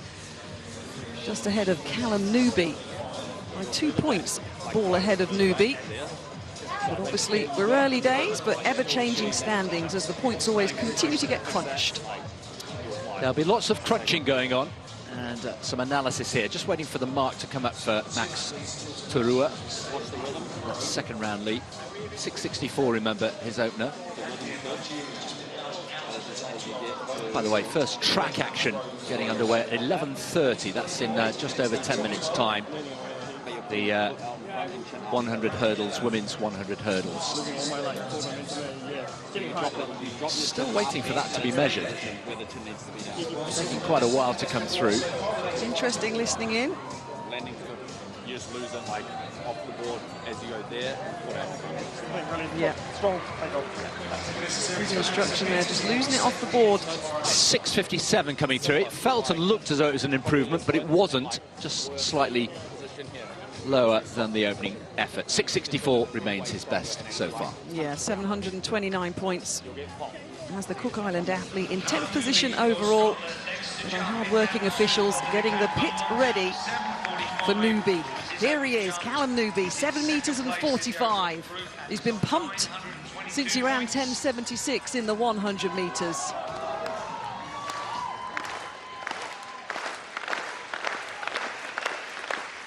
Here he goes then. Currently in the bronze medal position, starting well, utilising the speed in the first two events.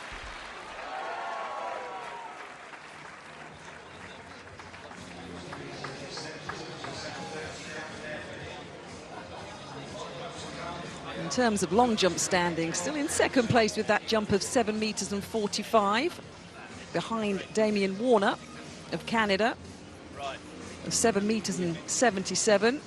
In terms of Commonwealth Games decathlon best, Daley Thompson, his name's been mentioned, multiple winner of this event, of course, 8 metres and 11 back in 1978. Let's try and listen in. Oh, yeah.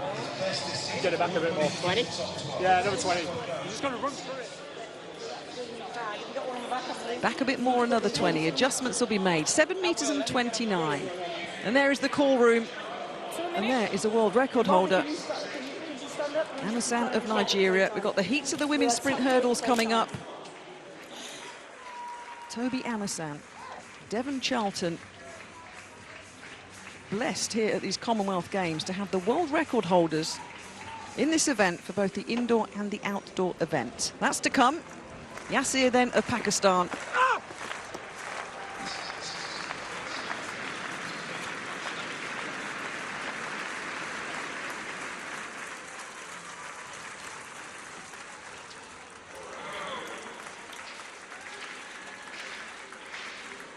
Open with a no throw. Second round is 71 metres and 42.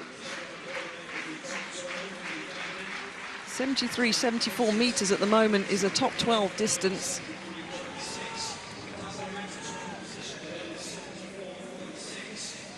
.74 metres and 36 is what he finishes with. And that, at the moment, has Mohamed Yasir in 12th place in this men's javelin qualifying. That's what everybody's got to get past if they want to get into the final. Singh then of India. His best, 74 metres and 45. Oh, he likes it. That's his best throw of the day.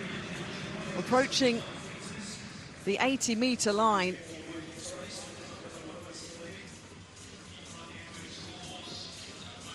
Now 5 metres down on his lifetime best this year, which is just under 84 metres. Look at the wiggle. It's like a salmon going upstream. Lands in the newly laid turf here for the Commonwealth Games. 78 metres and 36. He's in 9th place. And there's not many throws to go until we conclude this javelin qualifying. And Namdi of Nigeria is next up. And his best is 73 metres and 26.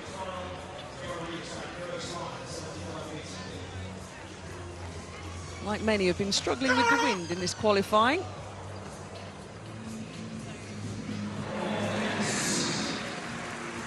Well, it's another athlete that's going to have produced his best on the final throw, around about the 75-metre line.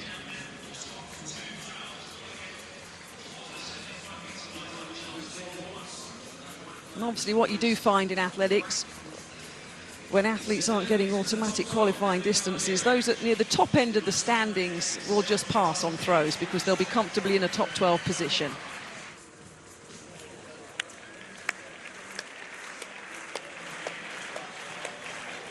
Yeah, 75 metres and 27. That's the Nigerian's best. He's in 11th position overall. Sprint hurdles, though, are coming up shortly. They are indeed. That's the next event on track at 11:30. The women's 100-metre hurdles. We'll be building up to that one. But what a great performance we've seen from Ben East out there as well. Just 11 centimetres off his lifetime best, Johnny. Oh, absolutely incredible. In these conditions, he's only 22. He's another one of these athletes that's just stepping up this year and coming to this championships. It looks like, for me, I don't think, hopefully he realises how good that is, because I think so many of these guys, you know, have thrown close to 7, 8, 9, 10 metres further than the conditions that seem to be producing today. So for me, that seemed to be worth so much more than 80 metres there. So hopefully Obviously, hopefully in the final, the conditions can change and he can get that. But at the end of the day, right now, he's in a fantastic position, regardless of the Yeah, weather. sitting in fourth, we'll go to that final, and sitting ahead of the likes of Chopra and Nadeem. Olympic champions must give him such a boost. Oh, I mean, I don't think we can emphasise enough how high quality this men's javelin is. I mean, we talk about the Commonwealth Games sometimes. No, you don't get some of the top athletes here, you know, because of from other countries, whatever. But this javelin, we have got the best of the best here, you know. So for Ben to be in amongst it and, you know, thrown so far is just amazing. And yeah, it's just, I thought, you know, before going into it, he's had such a consistent season, he's been on such good form that, you know, qualifying would be straightforward enough for him. So hopefully that stays the way it is and he qualifies easy to that final. Yeah, exactly. 84 metres was the mark, or the 12 best throwers, and sitting comfortably in fourth, he should be going through to that final. OK, well, next event then is the heats of the 100-metre hurdles for the women. We saw the 110-metre hurdles for the men, and Sam Bennett getting a medal for England, a silver medal. Disappointed with that, wasn't he? In terms of the women out here, it looks even more tricky in terms of the conditions, Ailey. Yeah, that wind is, like John was saying, is swirling a bit, but it's definitely going to be a strong tailwind down that home straight, or that's as it stands just now. So, you know, the 100-metre guys, they like that nice, you know, wind behind them, but for the hurdlers, it does impact them, because all of a sudden you're on top of the hurdles, you know, you potentially can hit them or clip them or crash into them. So for them, it is a lot trickier when they've got that plus wind behind them. Do you have to change your stride pattern then if you're coming into conditions like this? No, I mean, the women, they're normally 8 strides to the first hurdle, and then your 3 strides in between. You're taking every hurdle with the same leg. Unlike the 400 hurdles, obviously much longer, you know, you can adapt your stride pattern. So what they'll have to do is just make those slight adjustments, you know, if they are on top of them. And you'll get that feeling as you go on, you know, when they get out the blocks and they're on top of that first one, they'll know, and it'll just be about just controlling it, just controlling that, trying to potentially hold back a little bit, just so you're not throwing yourself forward into them and not hitting them and, you know, having any accidents. Because they have 13 metres, Johnny, without hurdles, don't they, just to get that explosive power and speed. And with this wind, I guess they're going to come at the first hurdle even faster than they usually do. Absolutely. I think this is where experience is going to play a huge part, because it is, you're going to almost, I think you will have to hold back a little bit, try and be smooth, try not to give it absolutely everything. We can see Damien Warner then jumping as well. Commonwealth champion, remember, from 12 years ago. This is live. What can the Canadian at the age of 36 do here? Best son of just over 7 metres. How far has he jumped? The wind behind him, of course, and lots of fans supporting the Canadian down there. No jump. OK, quite a way off that, Ailey. Yeah, just a bit, you know, but it happens. It's just, it's like Johnny was saying earlier, it's that wind. It's trying to, you know, adjust, and it's, you know, you get the wind in that first one, but then it changes. So then that adjustment that you've maybe made from the first one to the second one, you have to then rethink it. So it's tricky for our long jumpers out there. But will he go and make adjustments to where he's beginning his run-off? I think he can get aggressive with it. I think he's done such a good jump in the second round there that I think he can get aggressive with it now. He shows that he's in great form. He's obviously come into these championships ready, regardless of age. I think it is. We've spoken about this before. I think we are going to see athletes get older. I think, you know, with the new science that's come in with recovery, he's obviously got a fantastic team around him. He's obviously training very smart now. I think the older you get, the smarter you have to train, the less load you've got. Yeah. And he's in great form. Well, that was his last jump then. They get 3 jumps to each of the men in the decathlon. OK, well, this is the women's 100-metre hurdle heats then. And that is the world record holder there. Let's go and enjoy these 2 heats in the company of our commentators, Kath and Martin Gillingham, for the first time today. Good morning. Thank you very much indeed. A treat. Toby Amasam of Nigeria, the world record holder, starts in lane number 1. The 2-time champion looking for the treble here at the Commonwealth Games. Yvonne Britton of Ghana, she starts in lane number 2. Diana Eriksson of the British Virgin Islands starts in lane number 3. That's Abdul Rashid of Canada, 3 times their national champion. She goes in 4. Marione Fori of South Africa, experienced at the Commonwealth Games, in good form this year, 12.59 seconds. Then we welcome Karika Hill of Jamaica, a world junior champion, which is the under-20 age group a couple of years ago in 6. Maya Rollins of Barbados, the 20-year-old, 13.24 seconds this year. And Emma Nwafor of England in good form, under 13 seconds, 12.86 seconds this season. She starts in lane number 8.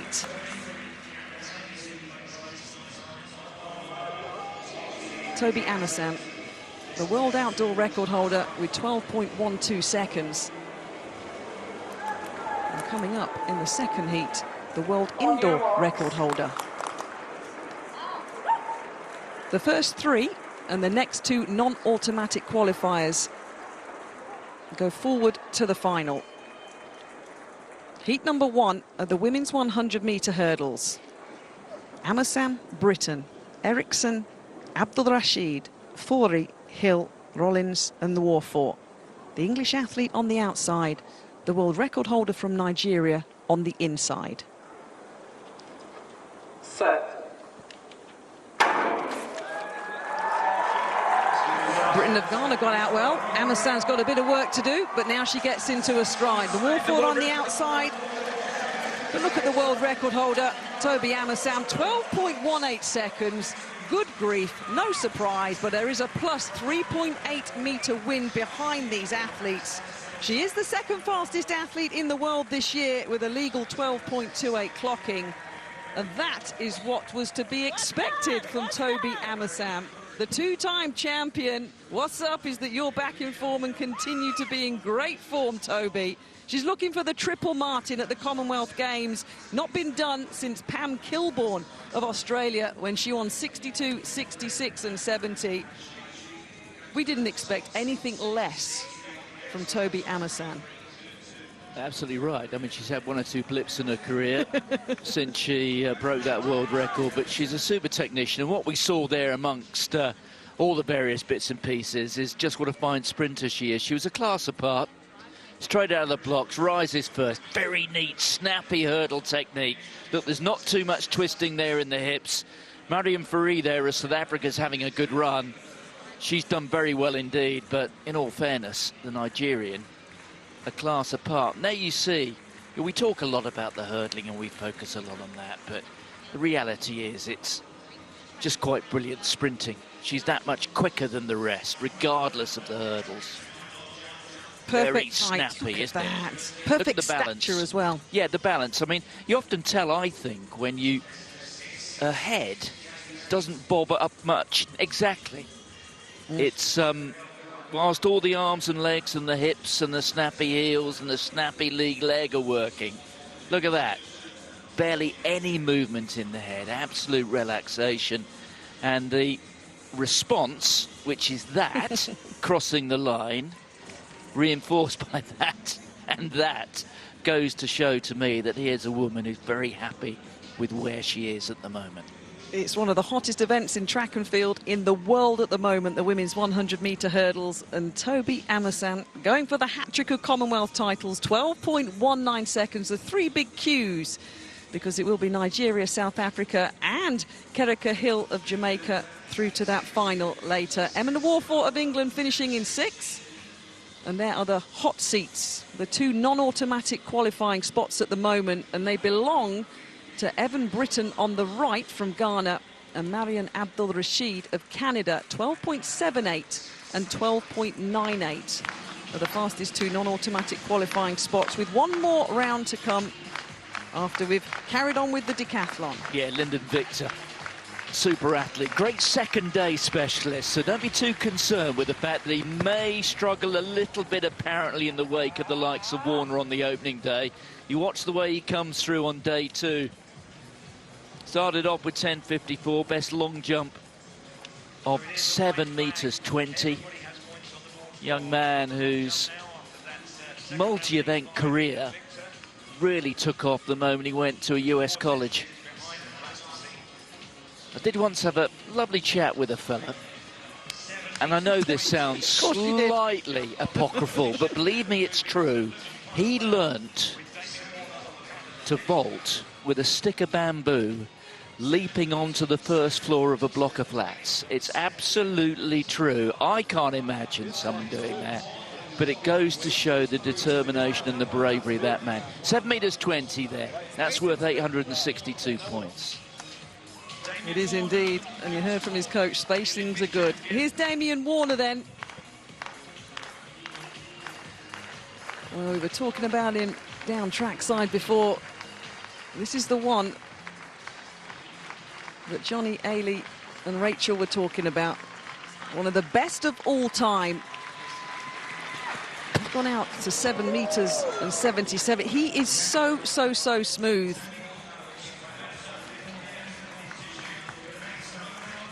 Utilises his speed wonderfully well. A reminder, opened up with a 10.21 clocking over the 100 meters.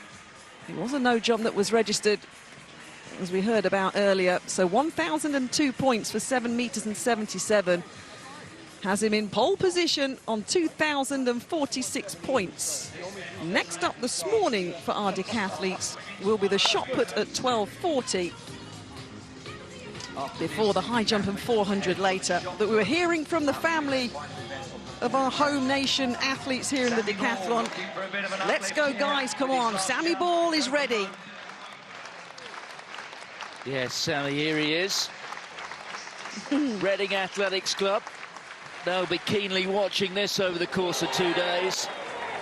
And there goes Sammy Ball, absolutely delighted with that. This was a few minutes ago.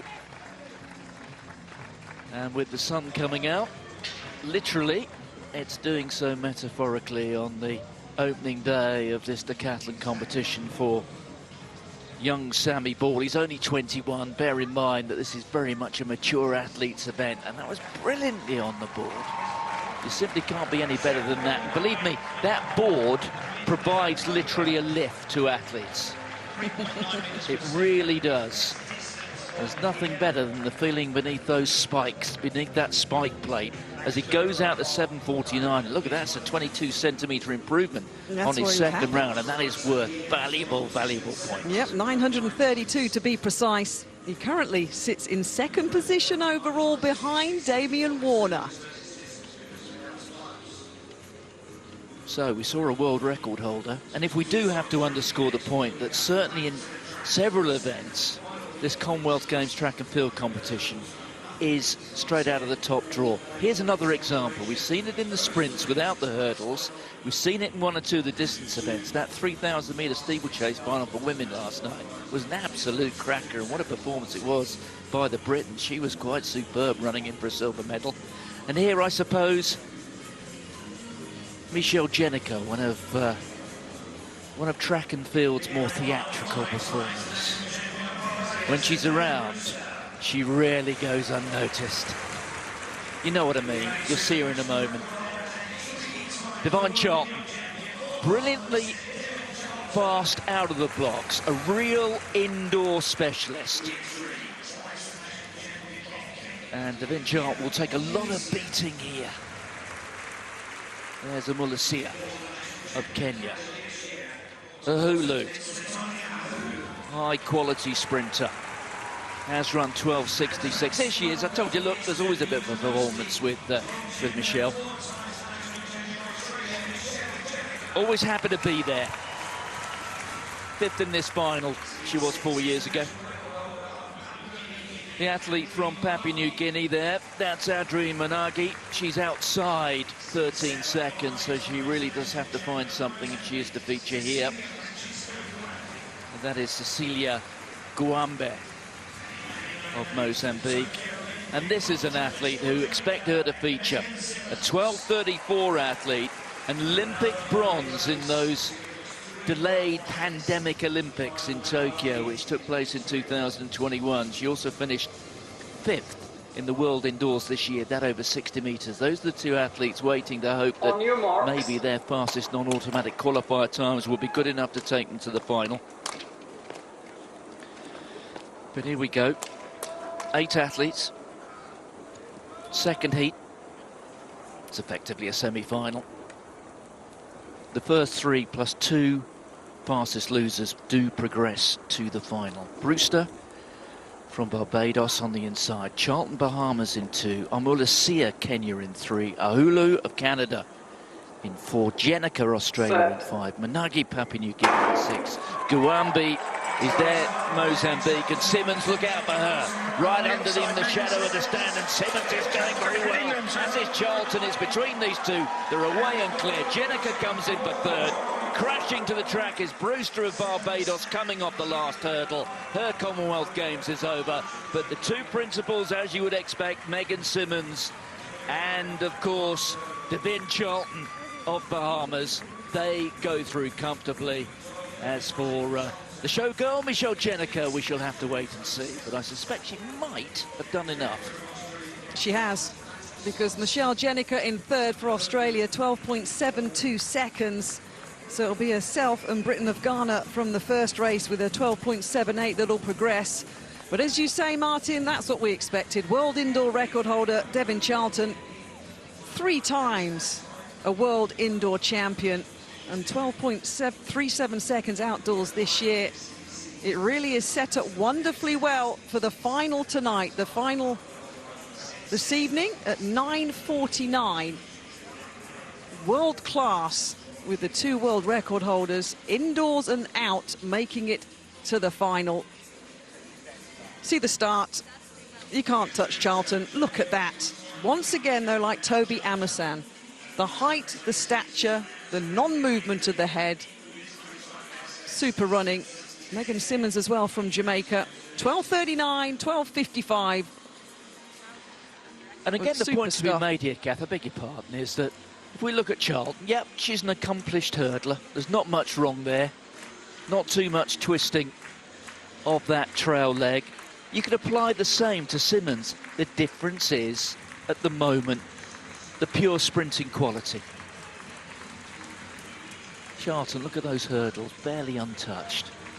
Every now and again, every sprint hurdler just wants to feel that she just clips it. Not hard, but just so she's going close enough to it. Well, it's when you start sticking your lead leg right underneath those barriers that you end up dusting your bottom down and with 1 or 2 grazes on your knees. But the Devin Charlton there was absolutely spot on. That was stuff straight out of the textbook. Well, she holds the world indoor record of the 60-metre hurdles when there's 5 barriers at 7.65 seconds. And she'll line up in the final later tonight against the outdoor world record holder of Toby Amasan. 12.12 seconds she ran in Eugene. I called the race back in 2022 at those World Championships. She couldn't believe it. A lot of people couldn't believe it, but she's backed it up, and that's one to look forward to. And she must line up as favourite, mustn't she, tonight? Yes. There was a pause there, though, wasn't Yeah, because it's so deep. It's so deep. Charlton, 12:39. Simmons, 12:55. Pretty good.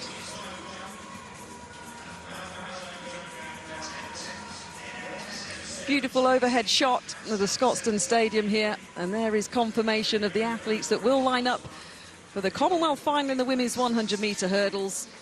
Michelle Jenica, top 5 in the last 3 Commonwealth Games, never higher than 4th. The Australian will be there, and so will 2 of the fastest of all time. Here's a grenade, and Lyndon Victor trying to eke out every last centimetre. That was a source of some frustration for him. 720, worth 862 points. He's losing quite a bit of ground here on Damien Warner. 140 points to be precise on this discipline. But I must reinforce that point, and tap me on the shoulder, Kath, if I say it too often, but he's very much a day 2 specialist. You watch him come through tomorrow. Lying in 5th overall at the moment.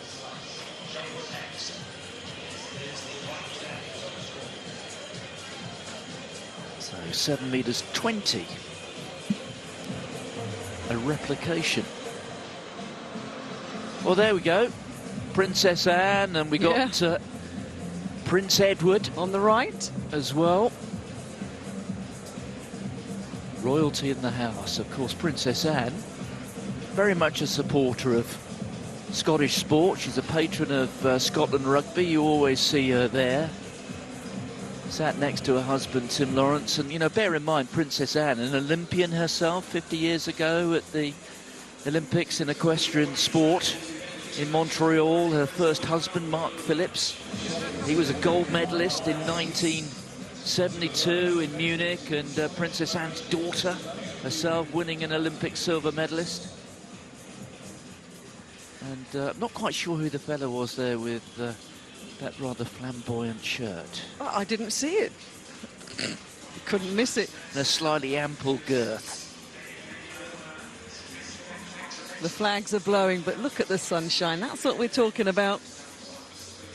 Somebody I was looking out for there, actually, by the way, was our next-door neighbour's son. Is the full-time sidekick of Prince Edward and Sophie. I was looking out for him there. I didn't see him. Okay, well, Brigadier Potts. I think he's around here. I add detail to everything I do. Anyway, that's enough from me. Let's go down and speak to our team there on ground level. Thanks, Martin. Thanks, Kath. Yeah, well, obviously we've got royalty then watching on here at Scotstoun today. It's great to have the royals out and just casting their watchful eye over everything that's going on here, adding a little bit of extra pressure, Ailey, I'm sure. Well, I mean, they've picked the best day. I noticed none of them were here the other night when it was pouring with rain, so at least they've come when the sun's shining. Yeah, I'm sure they'll be excited to see the mile, which is coming up next. The first time ever we're going to have a women's mile at the Commonwealth Games. But, Ailey, I know you were keeping a watchful eye over the hurdles there. In terms of what you saw, Toby Amerson, how good did she look? Yeah, I mean, she just looked so easy. And like I said earlier, I think with that win, she looked like she was well within herself. She looked like she was almost like shortening those steps in between just to take the hurdles safely, because you've always got that risk, like I said, with that strong wind behind you that you can clip or, you know, just catch a hurdle, and it ends up affecting your whole race. So she was nice and solid, nice and safe, but looking well within herself and still running 12:18. Yeah, exactly. We've got some breaking news then. We were talking about it earlier, weren't we? The women's 1500s T54 is getting a rerun. It'll happen at 10:24 tomorrow. So Mel Woods will have to go once again for gold for Scotland. That's been confirmed. We were umming and ahhing whether that should be rerun, and it is confirmed, Johnny. Yeah, well, I guess not ideal for Mel. She's obviously got tomorrow's Friday. She's got her 400 heats as well, yeah, I think the 400's at the end of the morning session, so it's obviously going to be a busy session for her. I'll just double check the timetable, but yeah, that was what I originally thought. Well, if you don't know exactly what we're talking about, let's just remind everyone of the incident. It happened yesterday in this race, the 1500 metres. It's always drama-filled, and this was what happened. The Canadian athlete in the white then, she overtook the athlete from Malaysia in the red there and ending up on the floor. The Australian athlete got caught up in that, so did the English athlete. Yeah. And it was the Malaysian athlete, we think, put an appeal in, Johnny, and obviously the Canadian athlete did get disqualified, and now we're getting it rerun again. Yes, so obviously the IPC's ruling does bear responsibility on the overtaking athlete. I'm sure that anyone who's probably familiar with racing, F1, things like this, they're probably quite confused by that, because it's normally the person behind. Once you've got the corner, once you've got the apex, it's the person who's behind who can kind of has to control the situation. Because for me, when I look at that, it seemed like the Malaysian had more control. I do get it. It's one of those, everyone's going to have a different opinion on it. I think it's fantastic. I think this is sport. This is what's great about sport, is that we've got a great conversation to talk about it. The only other thing I guess you've got to ask is, what happens if it happens again?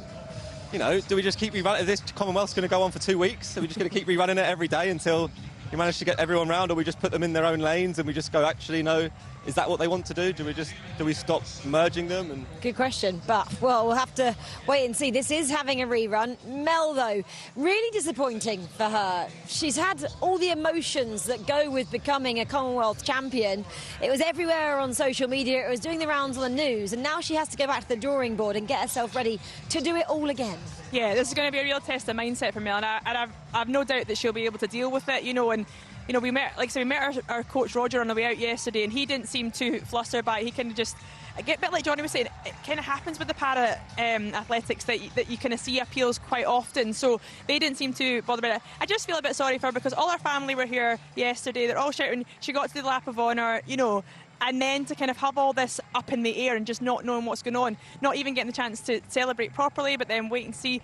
And then, like we say, she's going to have that 400 metres at the end of the morning session. So she's going to be doubling up in the morning session tomorrow. So it's a lot to sort of deal with. Yeah, emotions aside, though, she'll hopefully just approach it exactly the same way she did yesterday, Johnny. Absolutely. I think, well, I spoke to Roger. Roger's like, she's fine. She'll smash it again. You know, I think they know that, and she'll be confident. And I guess the only silver lining is she gets another opportunity to come in front of this crowd, get them cheering again, and get them to see hopefully a Scottish gold. So, I mean, I don't know, do we count that as 2 golds for her? But yeah. I don't know if we can say 2 gold medals for her. Count it as 2. She's not actually received the first gold medal yet, because obviously we didn't have a medal ceremony for that one. But it is confirmed, though, 10:24 tomorrow, a rerun of the 1500 metres T54 women's final.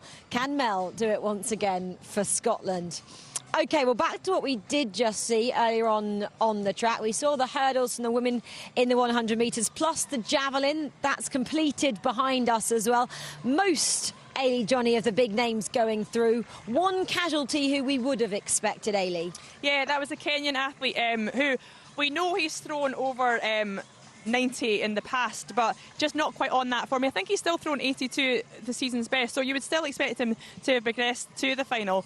But, you know, we're just seeing that they're not quite in that form that we've seen with the 90 pluses. But it would still be disappointing that he's not qualified for that final. Yeah, Yago, that is, of course, for the Kenyan athlete. 82.22, his season best, but has thrown, like Ailey said, 92.72 in the past. But I guess, again, a big shout out to Ben for producing one of his best throws of his career to get a chance in the final and to go for gold. Absolutely, he qualified in 4th, so like I say, he's only 22 years old, he's on the up, he's improved massively from last season. Yeah, look, again, I think that throw was worth way more than that. Hopefully he can take a huge amount of confidence from that and come into the final yeah, ready to do the same thing again. I think if he does the same thing again, yeah, we'll see, that distance should improve. Yeah, exactly. We've also had 2 events now completed. I'm just looking over my shoulder at the long jump pit there in terms of the decathlon as well. And Sammy Ball, he's sitting in 2nd at the moment. And mad to say 153 points off, I'm sure, an idol of his, Damien Warner, as well. What a good start for him. Yeah, brilliant. Great solid performance. You know, we know there's still a long way to go, but you can just set up that first day so strongly and so well, and then it just catapults you into the rest of the events, gives you that motivation to keep Callum pushing on. Newby then from Scotland as well, sitting in 4th at the moment, and then the 2 times Commonwealth champion Lyndon Victor just down the order as well. Well, a couple of other names to talk about. Joel McFarlane then in 8th for Scotland, Lewis Church 10th for England, and Evan Campbell for Jersey as well in 12th as it stands. 2 out of the 10 completed so far. Next up will be the shot put for those guys this morning, and then that does say goodbye until the afternoon session when they get to come back and do the high jump, which will be tricky out here, and the 400 metres as well. Shot put, though, over the other side of the track. Johnny, what are you hoping for that? Yeah, well, I think this is obviously, yeah, like you say, the decathlon is so hard to look at the order this early on, and especially 100 metres followed by a long jump. They're 2 quite similar events, so I think most people who are good at 100 are also quite good at the long jump. So I think the throws, yeah, is where you're going to start to see things start swapping around a little bit, because obviously you're going to start to see the throwers come through and get some big points. For me, it's about how you break down the events in your head, because they come so quickly after each other, and they go from a sprint to a jump now to a throw, Ailey.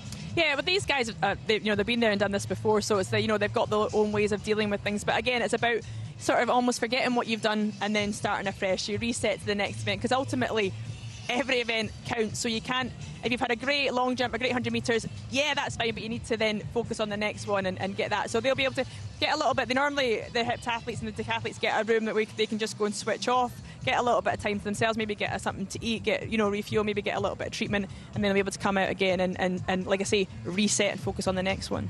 It's how much luggage allowance these guys need as well, because I don't know what's in their kit bag, but they've got to have a bit of everything, Johnny, haven't they? Yeah, they've got lots of shoes, but they also, that's going to say, you talk about the little room they get a nice buffet. Yeah, I don't think I'm always jealous of that sometimes. Yeah, it'd be great to have a buffet that we could just walk into. I mean, they deserve it. Yeah, I think I'd rather not have the buffet and not do the decathlon and the heptathlon. As much as I like a wee buffet. Yeah, the 1500, yeah, I think that scares me, yeah, for sure. Let's have a quick look at Sammy Ball then as well, because in terms of what he's managed to do earlier, we said he's 153 points off the lead. In long jump, he produced a great jump out there as well, didn't he, guys?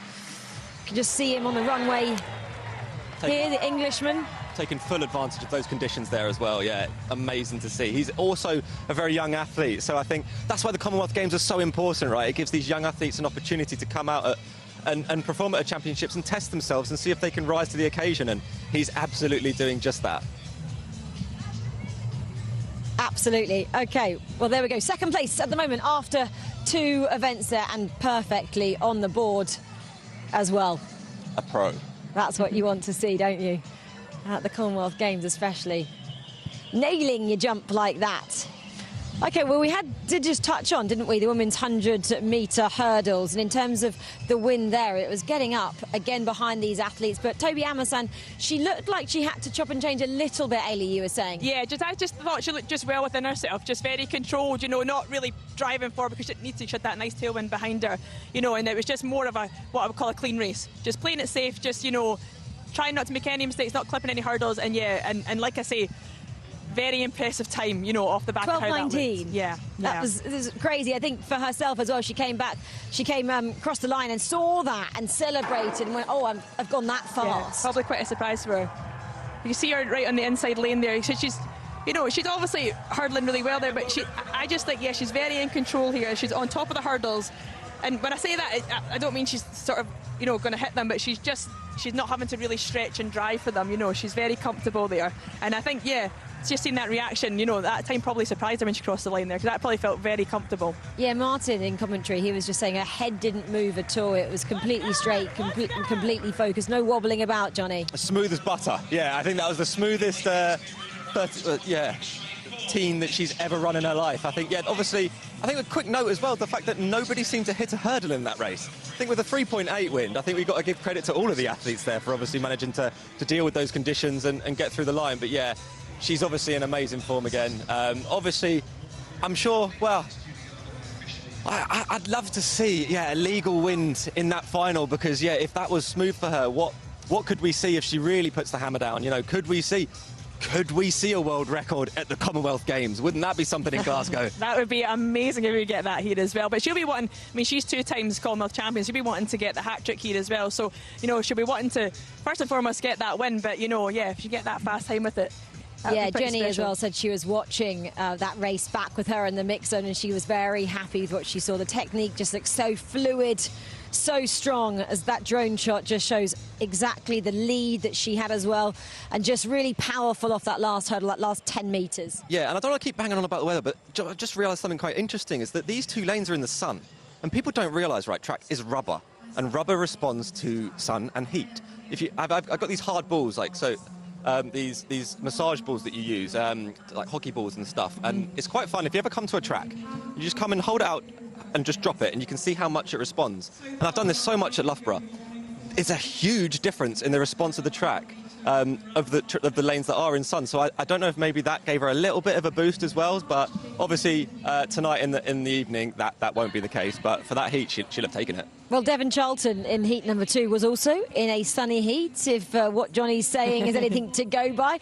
And she also ran pretty fast. Obviously, we know she's so good indoors, isn't she, Charlton, and converting it outdoors as well. Yeah, and part of the reason she's so good indoors is because of that start, you know, because indoors, obviously, 60 metres, 5 hurdles, half the hurdles you've got on the 100 metres here, you know, and she's so explosive, nobody can ever catch her. But she's having a really consistent season as well, and she's really sort of maintaining that now as well. I think that little plus wind would have benefited her too, you know, just particularly in that latter part, you know, where she can maintain that real power she's gotten out of her start. So again, a really solid performance from Devon Charlton. Megan Simmons as well, also going through of Jamaica in second there, 12:55 her time. And it's always surprising to me, these athletes are quite small in stature, 5'3", the likes of Charlton and Simmons are. And when you put their heights next to the hurdles, you wouldn't think they'd be able to get over as fluidly as they do. What height do these hurdles stand at, Ailey? So I'm going to go back to old terms. So it's 2'9" they are. That's what how I would say them. So yeah, they are high. The women's hurdles is a very different event to the men's hurdles, because the women's hurdles are lower. And there has been debate over the years about, you know, do we raise the height of the women's hurdles? But, you know, it's the efficiency. What you see with the women is, you know, pretty much from the waist upwards, there is very little movement. The men, on the other hand, because their hurdles are so high, they are, you know, you see that, you know, you always see the famous image of Colin Jackson when, you know, they're right hunched over, because it is a very different event. So, yeah, they don't necessarily need to be that tall for these hurdles. Sometimes the taller you are, the 3 strides in between is actually more difficult. You're having to, you know, like I was saying earlier, almost like control and chop a little bit, you know. So, yeah, there's not really a sort of one-size-fits-all for this event.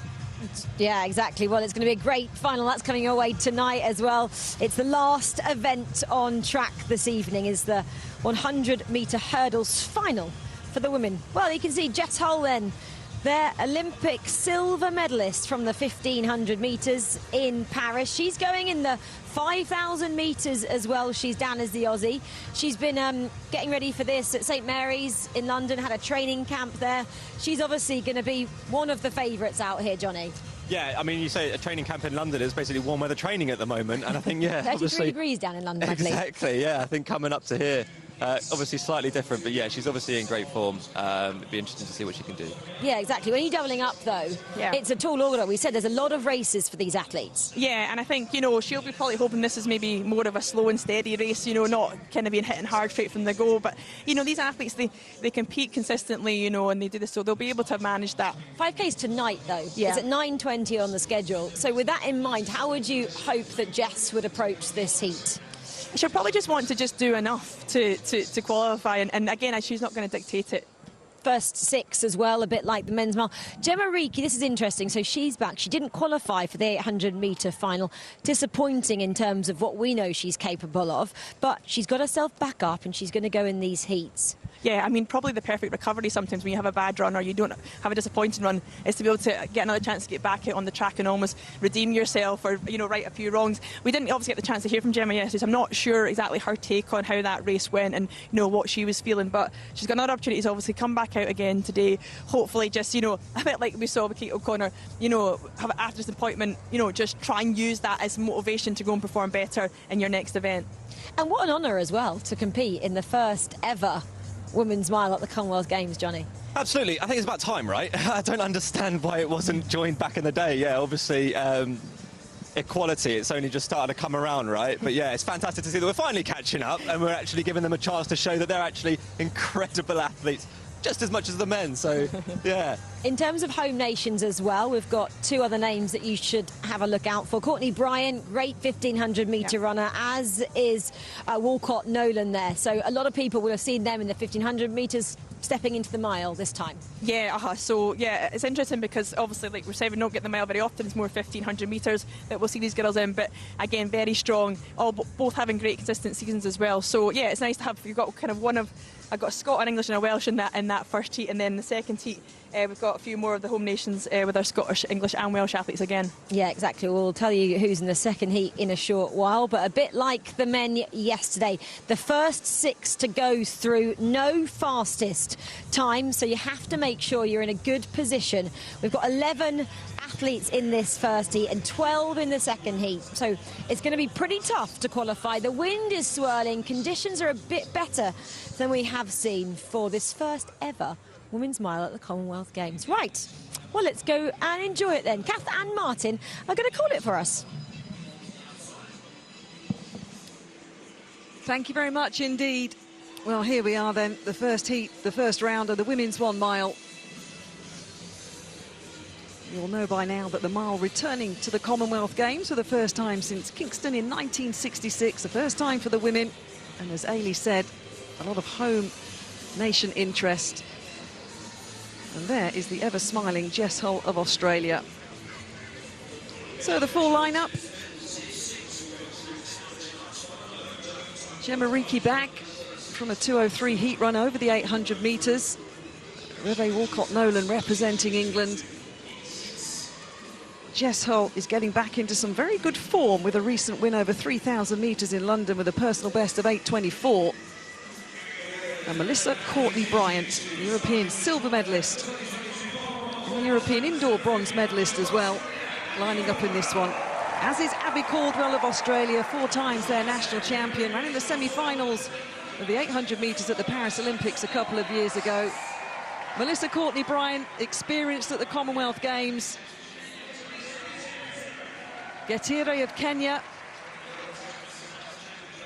Maureen Chebet of Uganda. 21-year-old lining up in this one. Pelaude of Canada. That's a nice smile. Enjoying the Glasgow weather.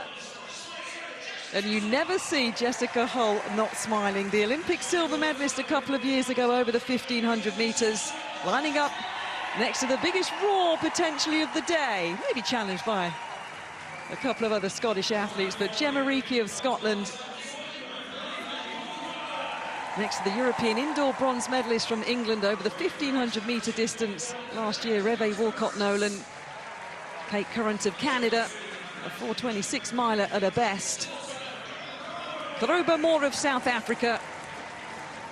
And Sento Cabo of Sierra Leone. So here we go then, 11 athletes, the first heat of 2 in the women's 1 mile. The first 6 guaranteed a place in the final on Saturday night at 9:45. 10 minutes after the men's mile, which will have home interest, of course, with Hayward, Whiteman and Josh Kerr.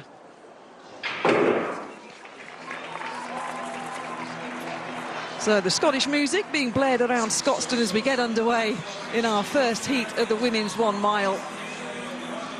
Reekie in the blue, as the guys mentioned, would have been disappointed with not getting through to that women's 800-metre final, but is being egged on by the proclaimers down the back straight for the first time. Yeah, Jess Hull, I mean, she thrives on hard work, doesn't she, in hard racing. She'll be hoping, I'm sure, though, not to be asked too much of it today. She is down to run the 5,000 metres tomorrow, when many of these athletes will be taking a rest. Well, it's slow. You saw there on that shot, the athletes spread over 3 lanes as they went down the back straight. Reve Walcott-Nolan making a move on the outside, the tall English athlete. But Gemma Reekie leading the way. A 4:27 mile personal best.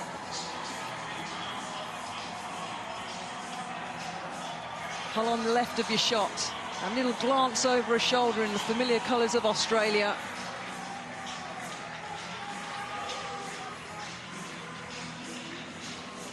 Three laps to go, 76.39. Running a mile is hard enough without having the proclaimers blasting in your ears, isn't it? Yeah, Hull looking very relaxed indeed. Gemma Reekie, who I think we saw, didn't we? Reason for encouragement, returning to something like her best form in the 800 metres. Didn't quite make it through to the final, but here she is, giving it a crack at the mile, the Imperial Mile. What a great history that event has at these Commonwealth Games, Empire Games, going back to the great Roger Bannister and John Landy clash in Vancouver. What was that? How many years ago is that now? 72 years ago? Remarkable history. Reekie, Hull, Caldwell, Australian presence, Scottish presence, Canadian presence. Top 6 guaranteed a place in the final. Only one athlete lost the back so far in this first heat. And now we're starting to speed up a little bit.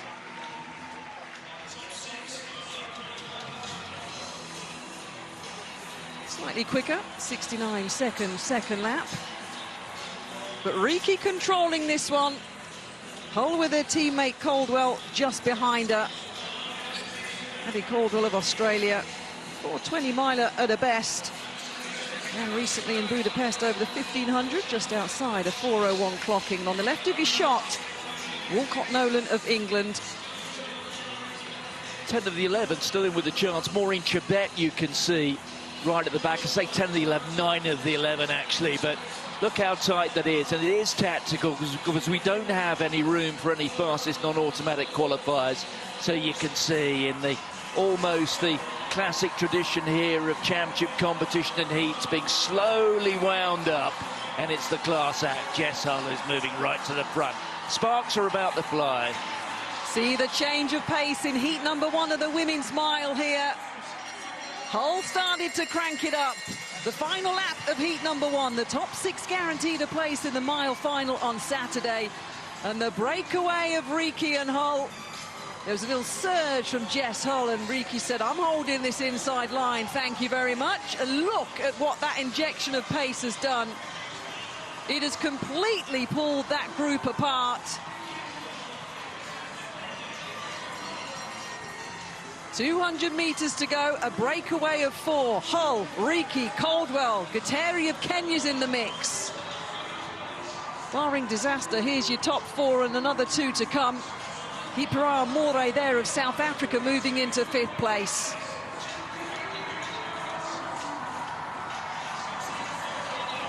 They'll know they're clear. It is the top 6.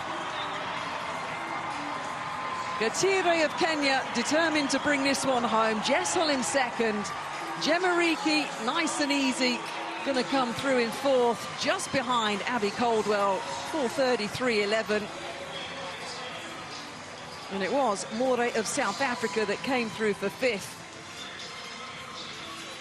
Inevitably, Kath, we focus certainly where the Australians are concerned on Jess Hull. She really is a class act. But Abby Caldwell, don't disregard her when we get to that final. Bronze medalist 4 years ago, and she was just coasting throughout there. She's a very accomplished athlete. She's been running well throughout Europe, and certainly will figure when we get to the final. The Australians are going to take some beating. They're doing so well at these games.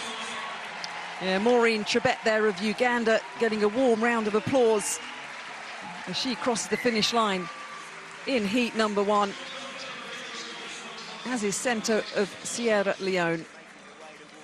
But job done. And do not discount Gutteri as well. That was very competent qualification from the world junior champion over the 3,000 metre distance 5 years ago. Melissa Courtney-Bryan finishing just outside the qualifying for Wales in 7th. Yes, a season's best of 4:39, but understandably upset at not making a top 6 spot to get through to that final.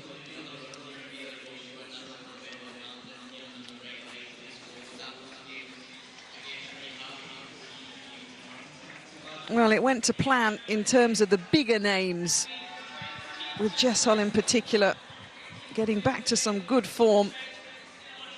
Gemma Riki gritting her teeth there in 3rd place, but a glide past from the Kenyan.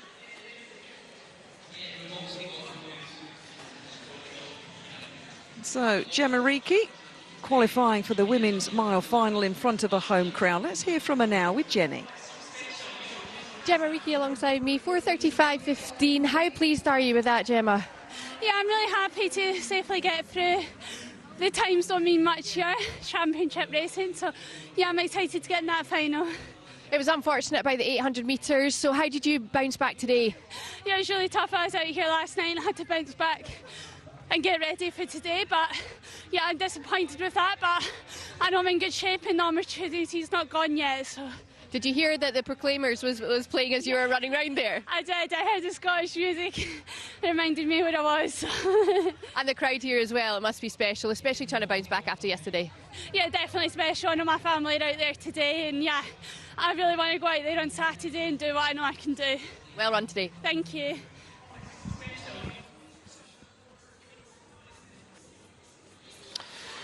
So it's proving a busy week for Gemma Riki, and well, it's good to see her getting through to a final. We've still got one more heat to go in this women's 1 mile.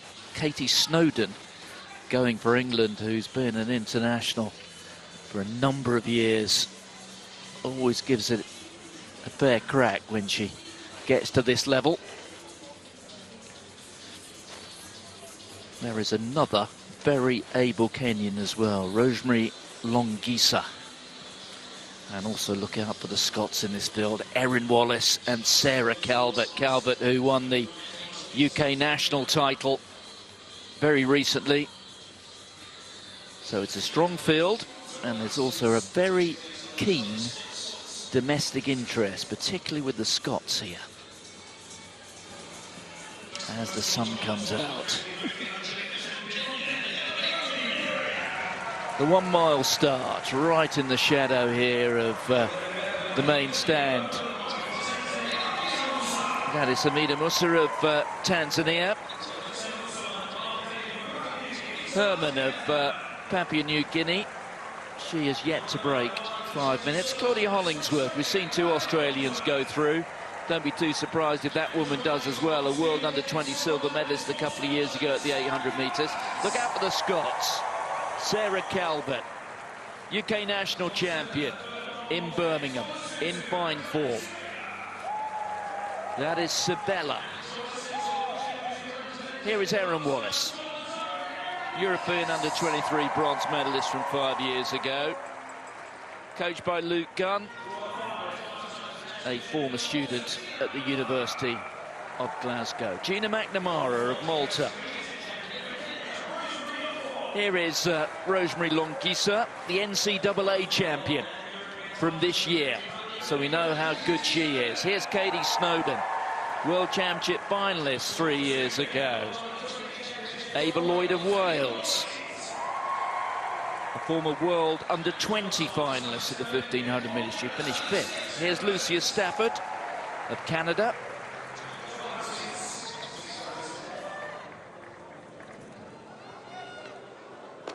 On your mark.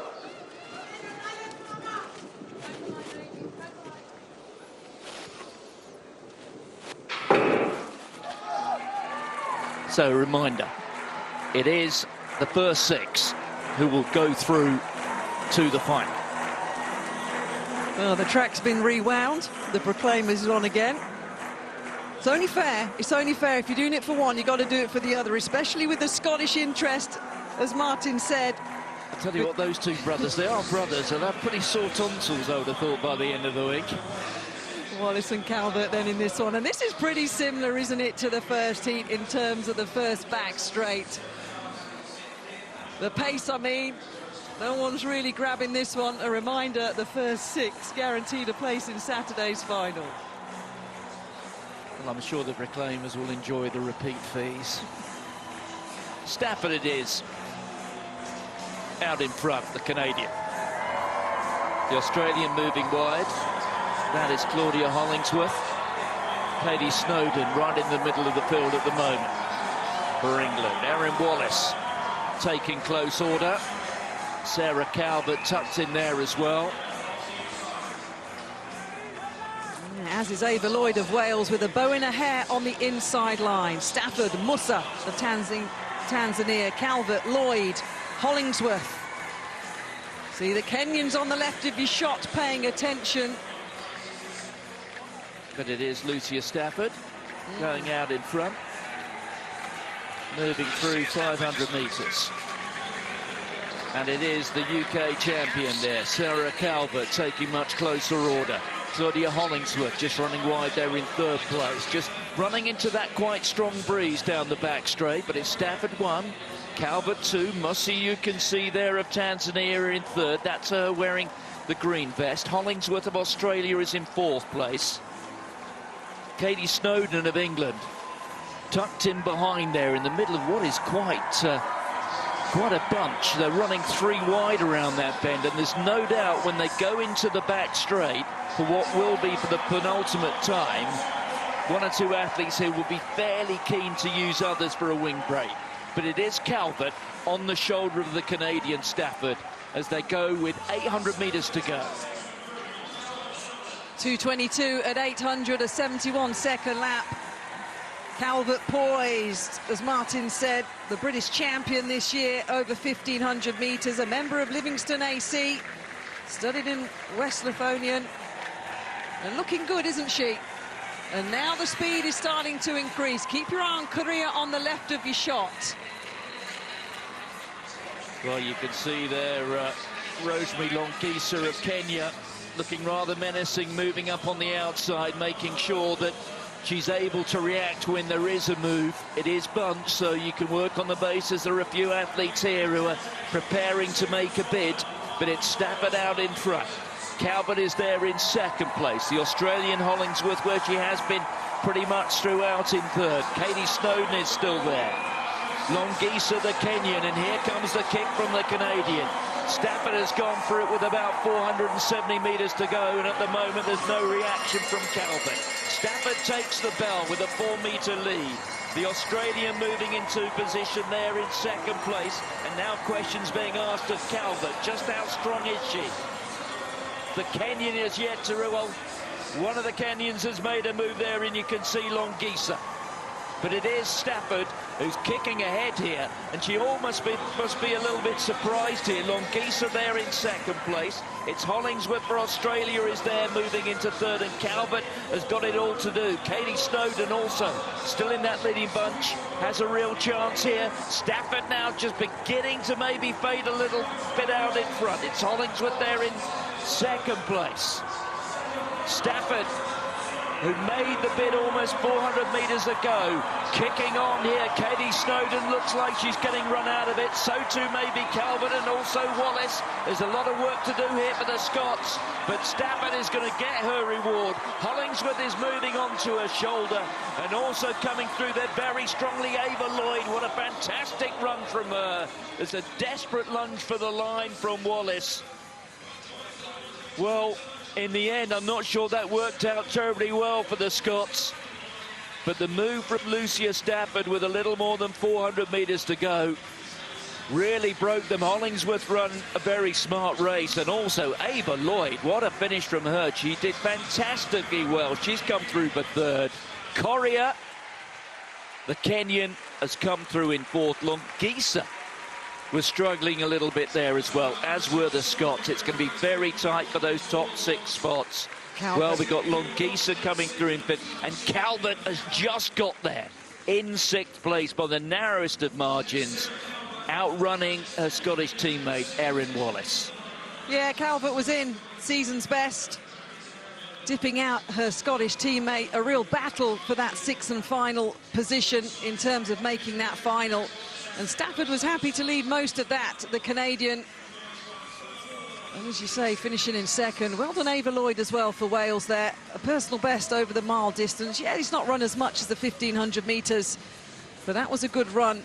And Erin Wallace, well, she was sitting off the back of that group for all of that race. She was always in 7th or 8th position, and it was a case of, is she just biding her time and going to pounce? But when she tried to, she didn't have the response she wanted and lost out on that 6th automatic spot to Sarah Calvert, who will make the Commonwealth final for Scotland. What about Ava Lloyd? Bear in mind, she's from that very same group, coached by the husband and wife team of Trevor Painter and Jenny Meadows. We tend to associate that group with the achievements of Keely Hodgkinson and Georgia Hunter-Bell. But here's another one, Ava Lloyd. Yeah, it's a successful group, and success breeds success. But look at the moving and a shaking in that second final heat of the women's 1 mile. But Sarah Calvert held on to an automatic qualifying spot, beating out her teammate to make the final. Let's hear from her now. Sarah, my goodness me, what a race that was. So tight, such a tight finish. How did you manage to sneak in there? I'm not too sure. I think I was in a good spot the whole way, and then the last 300 I just lost a bit of focus, maybe accidentally let people come by me, and yeah, then I just had to fight. And Erin was so strong there, she was coming back at me, but yeah, I think I felt good. I just played it a bit tactically poorly, so I need to work on that for the final. Yeah, I was going to say, what tweaks do you need to make? I think just tactics. Normally I'm quite good at them, but today, I don't know what it was, the crowd maybe got me a bit excited, but just, yeah, fitness-wise, I'm there, I feel fine. So, how excited are you to make the final in front of a home crowd as well? I mean, we can hear the music going around, it's quite funny. Yeah, I'm so excited, just making these champs is like a dream. Yeah, I kind of wanted this since I started running when I was 9, so to make the final is even bigger thing. But yeah, since last year I've been coming on steps. I would have been disappointed not to make the final. Well, look, huge congratulations. That was some fight out there. Well done. We look forward to the final. Thank you very much. Bye. Well, congratulations to her. Also to Ava Lloyd of Wales, who came through very impressively in that second heat. Wasn't all good news, though, for the Wales athletes. Melissa Courtney Bryant, she has missed out. We've also just caught up with her. Melissa, a season's best, but equally I can see just how gutted you are to miss out on a final place there. Talk me through what's going on in your head at the moment. It's really hard because I know I'm a much better athlete than that, and I haven't come into these games with like the most ideal prep. I tore my calf like 6 weeks ago. Sorry, I'll just be quiet a second. Yeah, it was actually like a grade 2 calf tear in my soleus, so my physio was like, it's touch and go, but you can do it, and I have put absolutely everything into making the start line, and to represent Wales is, yeah, it really means a lot to me, so I was going to be here and do my best. I'm really gutted to miss out on that final because, yeah, I'm a much better athlete than that, but it's all I had on the day, and I can't thank my team enough, the physio, Rob, my coaches in the stands, and I know he'll be really disappointed, but we have put in so much work, and I feel bad for him too, but like we've done the best we can with what we were dealt with, and it's really unfortunate, and he's had to adapt the plan about a billion times, so it's hard. Like January, came in here, I was like, I'm winning a medal, that's what I was after. I wanted a medal at Glasgow, and my husband won a medal in Glasgow in 2014. I won a medal in 2018, and yeah, we're missing that full set. We have a silver and a bronze in the household, but I really wanted the gold. But obviously I knew that was very hard today, and coming in with like the injury, like I just wanted to be in that final.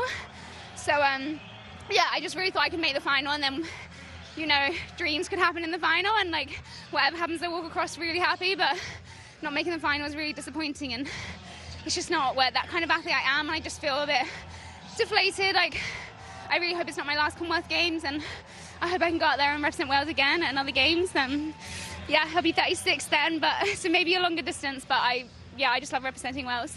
Age is but a number, Melissa. Yeah, definitely, and like I've been running PBs, all my PBs are post 30 really, so I feel like I haven't hit my potential of the 15, the 5, and then I have aspirations to go to the road, so yeah, you'll see me on the track for the next few years and then see what happens, but I will keep running until in my 40s if I can, so fingers crossed. Well, look, keep that fighting spirit going. Hard luck today. Go and find your friends and family and coach and get a big cuddle. Thank you. My niece is in the stand and she's 4.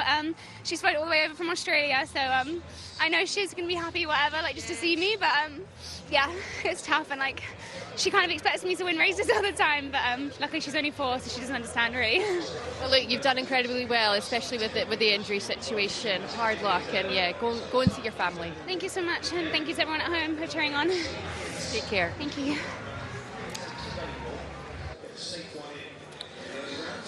Games record for the men's triple jump, held by Jonathan Edwards from Manchester. Those marvellous Commonwealth Games, which really put Manchester on the map as a city for sort of multi-sports and Olympic type and Commonwealth Games sports. Also gave us the magnificent Manchester Stadium, which is now the home of Manchester City. Anyway, the qualification here, 16 metres 60. And if we don't get a dozen, it simply will be, or a dozen over 16.60, it'll simply be the leading dozen. Anyway, there you can see Kevin Kemboy of Kenya. We've already seen Ethan Olafia of New Zealand go out to 16 metres and 11. The triple jumpers jumping with a very healthy wind at their tails. Wind readings in the opening couple of jumps in the high 2s, so in terms of having those jumps ratified for lifetime bests, area records and all that sort of stuff, they won't, as things stand, be ratified. But it doesn't matter when it comes to the qualification process here. But Kevin Kemboy there, let's see how close he's got to that 16.60. The horizontal jumpers will be loving the wind at their tails down their back straight. We saw it all over the course of the first couple of days here. Still waiting for Kemboy's mark to come through. It is there now, 15.55. Again, a 2.9 metre wind at his back. That's not going to be good enough to qualify, but he does have 3 attempts in all. Day 1 of 2. With the 100 metres followed by the long jump, everybody's still reflecting on Melissa Courtney-Bright's interview there. It got me a bit, Martin. You don't, what it means for athletes to represent their individual nations at the Commonwealth Games is huge. And she did try everything, the Welsh athlete, European and World Championship finalist and medalist. Her husband, Ashley Bryant, silver in the decathlon. That's what she was referring to in 2014 here in Glasgow. Athletes will try anything to represent their country, especially at the Commonwealth Games when they get to wear the west of Wales, or England, Northern Ireland and Scotland, which is what these athletes are doing here, as Martin was saying, in this triple jump qualifying. The Games record in Manchester, 2002, Jonathan Edwards, 17 metres and 86, still holding the world record, of course, in this event from 1995 at a huge 18.29. And a no jump for the Indian athlete in his first round. Tiramaran will come back for a second attempt.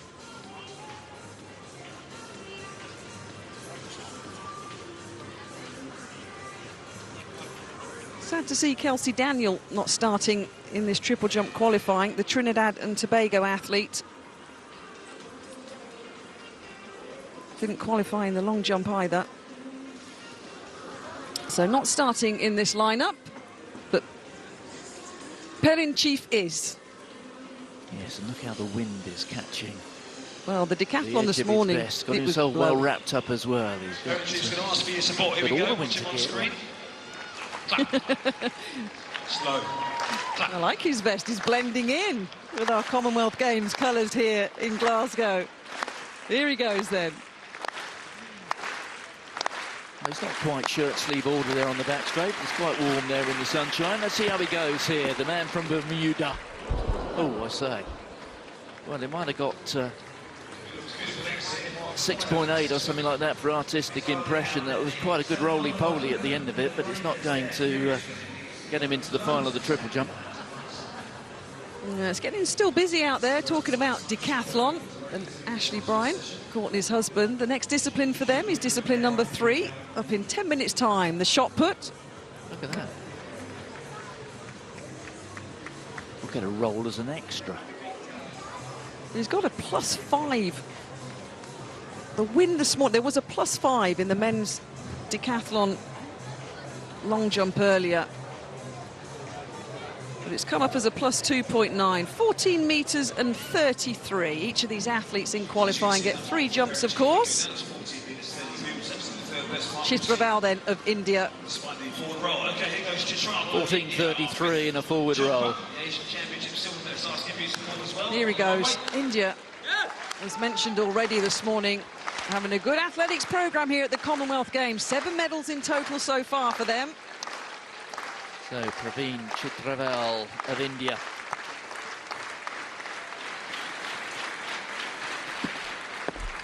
Little chop of the stride, 3 good phases, good leg shoot. You can see that superimposed line there in a shade of purple. That represents something round about the automatic qualifying distance of 16 metres 60. That might well be the best jump we've seen so far this morning. It's quite an angle, look at that. Imagine three phases, 16 metres. It's like leaping from one end of the house to the other. 16 metres 41. Good effort, that. I shall say it cautiously, but that may in itself prove to be enough to make the final. He won't be putting on the keep himself warm stuff just yet, because he will be coming back, but he does have 2 more jumps. Well, here's the pre-event favourite. This is the 3rd best jumper in the world this year. This is Jordan Scott of Jamaica. Gone out to 17 metres and 69. He will be hoping to get this job done in the first couple of rounds here. 17.87, the world lead for Diaz Hernandez. And Jordan Scott of Jamaica, world indoor silver medalist this year in Torun in Poland. Competed at the Commonwealth Games previously. He was 5th in Birmingham 4 years ago.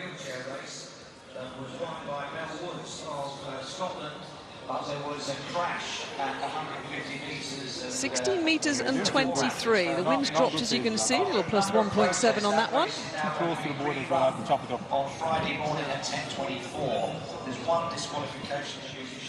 Yeah, nice to listen in. I'm loving the fact we can hear the little snippets of coaching information. Too close to the board, he said. Well, Cameroon are being represented by Ghana here in this men's triple jump qualifying.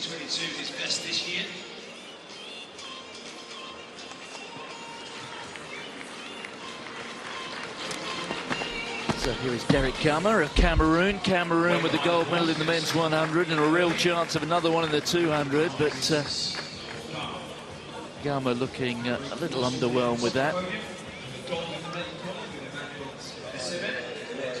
Way short of the board. Not only giving centimetres back to it, but not enjoying the benefit that you do by planting that spike plate at the front of your foot right and squarely on the ball, which in itself provides a little additional lift. So 15 metres 52, that is measured at.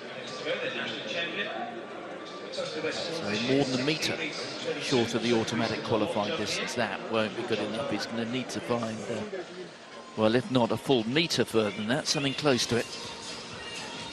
Yeah, 24 athletes in total across all the sports here in Glasgow. That's what the team from Cameroon bought. And as Martin says, in the world of athletics, that one super gold medal for Emmanuel Esame in the rain.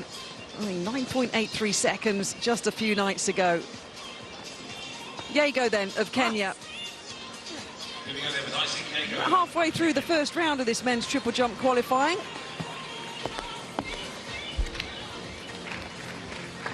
Everybody chasing 16 metres and 60, all the top 12 distances for the final.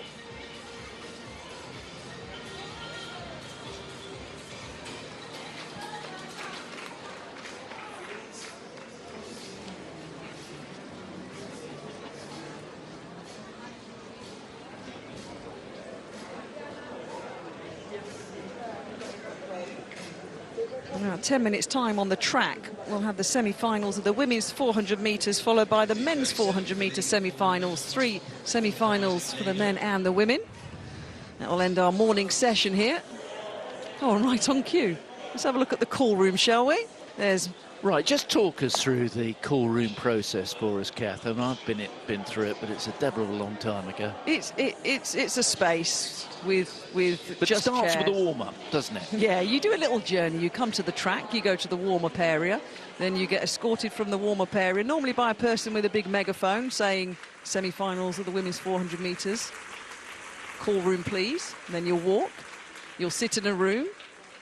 And because of the processes you go through, it's very different to when you may be doing the calls at on the commercial circuit, which are, dare I say, a little more informal, aren't they? Yeah.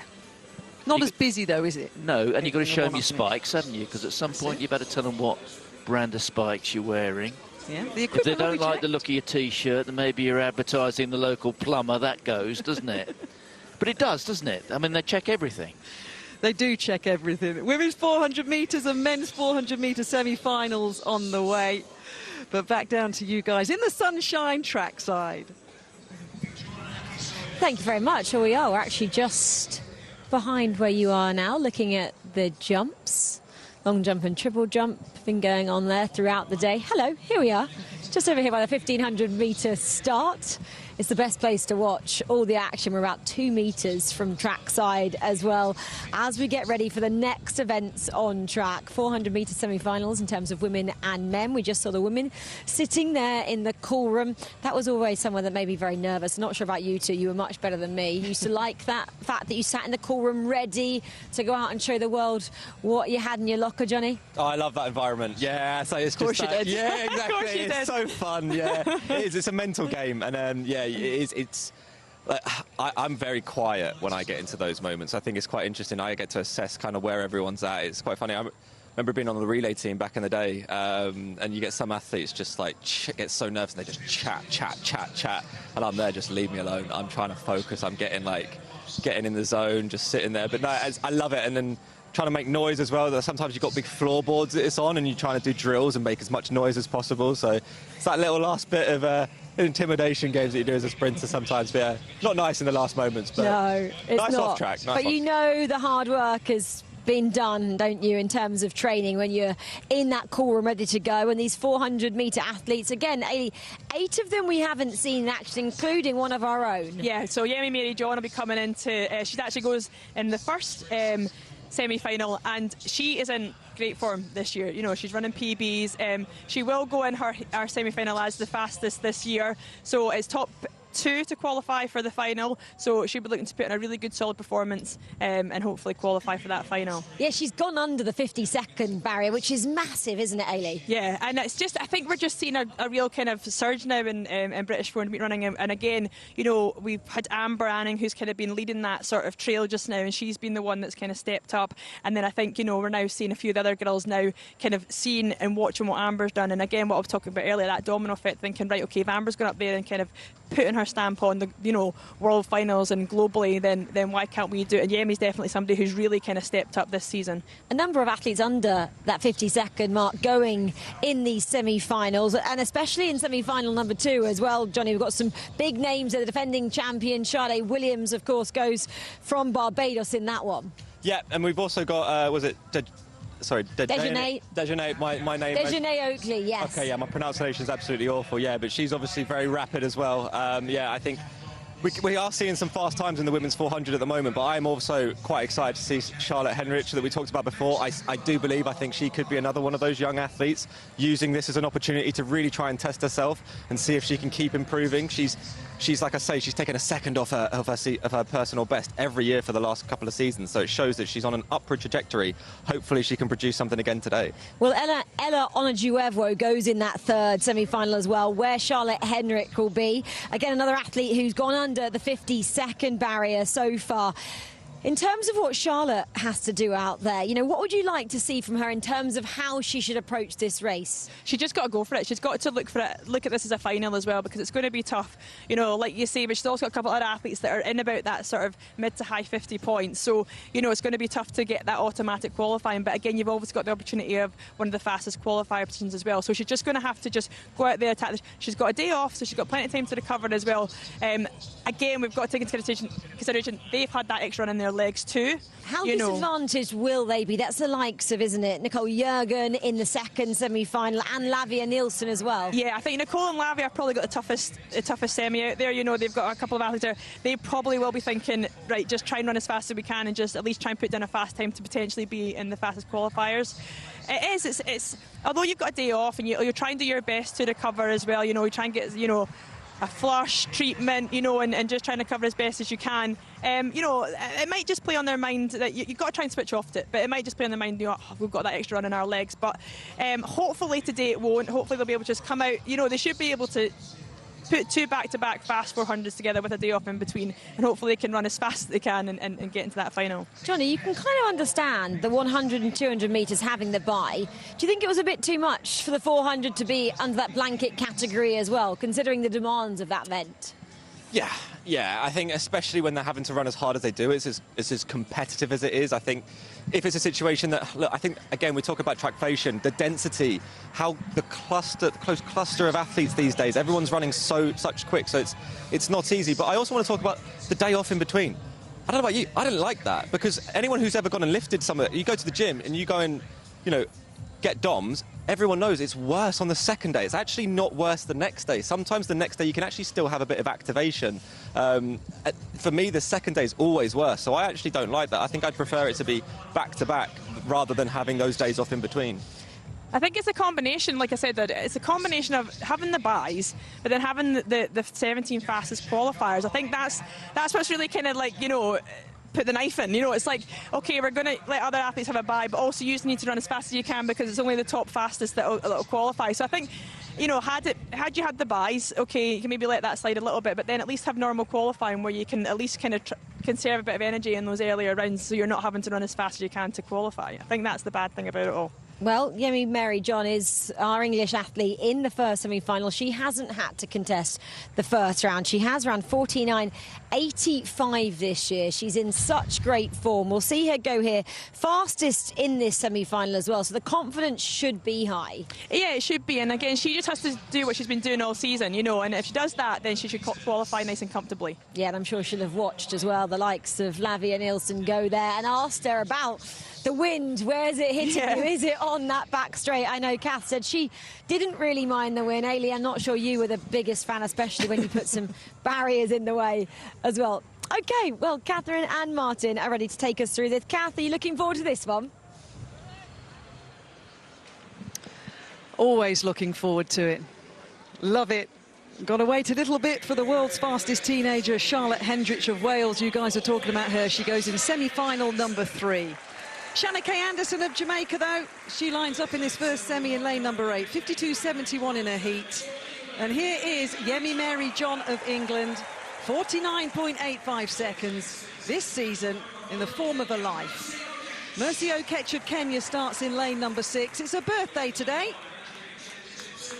Two-time national champion for Kenya in 6. Kambaruka of Botswana goes in 5. She's under 51 seconds this year with a 50.97 clocking. Esther Joseph of Nigeria starts in 4. Exactly the same lifetime best of Kambaruka, who's outside her in lane number 5. Patience George, experienced. The 34-year-old starts in lane number 3. Banyuara of Uganda, and 55 seconds in a heat, starts in lane number 2. And Caitlin Bobb of Bermuda starts in lane number 1. The first two and the next two non-automatic qualifiers will get to that final at 12 on Saturday. And Yemi Mary John of England under the magical 50-second barrier. That's world class in women's 400-metre running, starts in lane number 7.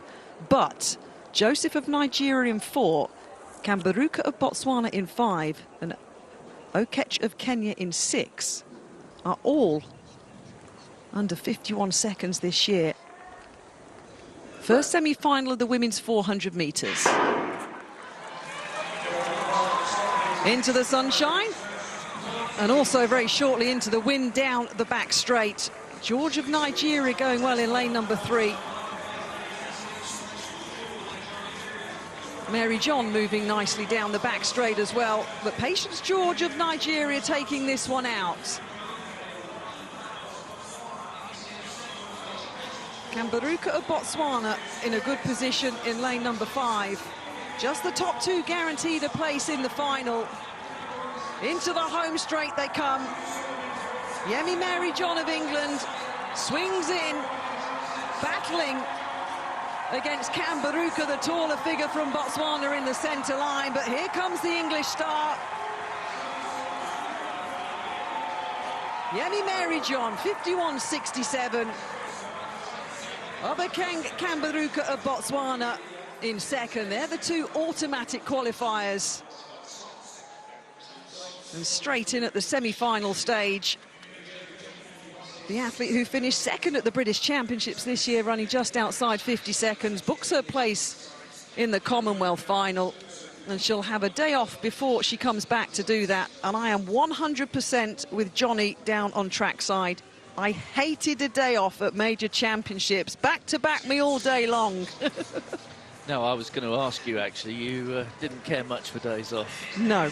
And on a serious note, the ability to produce performance after performance after performance, sometimes day after day after day, is what championship competition is about. That's what separates it from the routine commercial circuit. Let's just focus on Yemi Mary John, because she deserves a few words here. She's incredibly strong, isn't she? She's incredibly strong. She's incredibly talented, based out in the US. Got Olympic 4x4 bronze medal with the British team in Paris a couple of years ago, but has stepped it up this year. 49.85 seconds. She ran that in the middle of May. It's good. I like it. She works so hard into that second bend, which more and more is becoming such a crucial part of the one-lap race. There's many parts to a 400. I had 1 part, 2 parts. I'm just looking at the track. 3, 4, at least 4 or 5 parts that you have to execute. And as we said in the earlier rounds, before the wild cards came in, you've got to find the way for you to run it. But the top bend between 200 and 300 for most athletes is absolutely crucial. You work the top bend, you set yourself up, you bring yourself home, and that's exactly what Yemi Mary John of England did there. Good work. 51.67. Kambaruka, the taller Botswanan, also automatically through. And birthday girl Okech and Anderson of Jamaica, the two non-automatic qualifiers so far, on the hot seats. There they are. They'll wait with 2 more semi-finals to come. Well, still plenty going on in the infield, and here we have Damien Warner stepping into the circle in this next discipline of the multi-event. Warner, such a consistent performer over all 10 disciplines, and that coming down just short of 14 metres. This is an event at which Lyndon Victor, really we do expect him to prosper. He's a fantastic thrower, is the Grenadian, and Damien Warner out there to 13 metres 59. That's worth 703 points.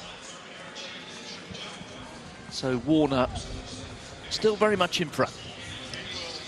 Callum Newby of Scotland taking the first of his 3 putts, and he likes it. Started the day with a 10.76 100 metres. Glided himself out to a 7.45 long jump. That was the best of his 3 efforts just over an hour or so ago. And that's good by Newby. That's near the 13-metre line. A very solid start by the Scot. 13 metres and 4, 670 points. As they finish their 3rd discipline of the morning before the little break and the high jump and the 400 later. Yeah, I could just give it Next event on the track will be the 2nd semi-final of the women's 400 metres. We've got a couple of Britons in there. What do you make of their prospects? Nicole Yeargin, well, she'll be cheered on by the home crowd, and Lavia Nielsen of England as well.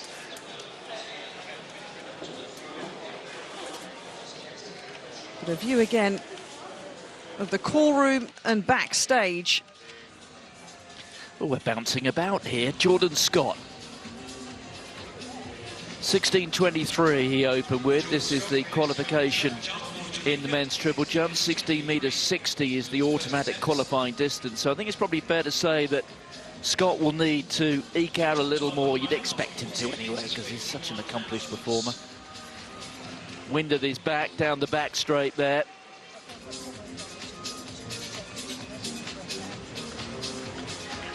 So Scott, fine sprinter. 3 good phases, great leg shoot, and that is safely beyond 16.60. A little bit of a false start in the opening round, but that's the smile of a man who knows. I'll tell you what, in a couple of moments I'm going to be whipping off these jumping spikes and getting into the warm weather gear.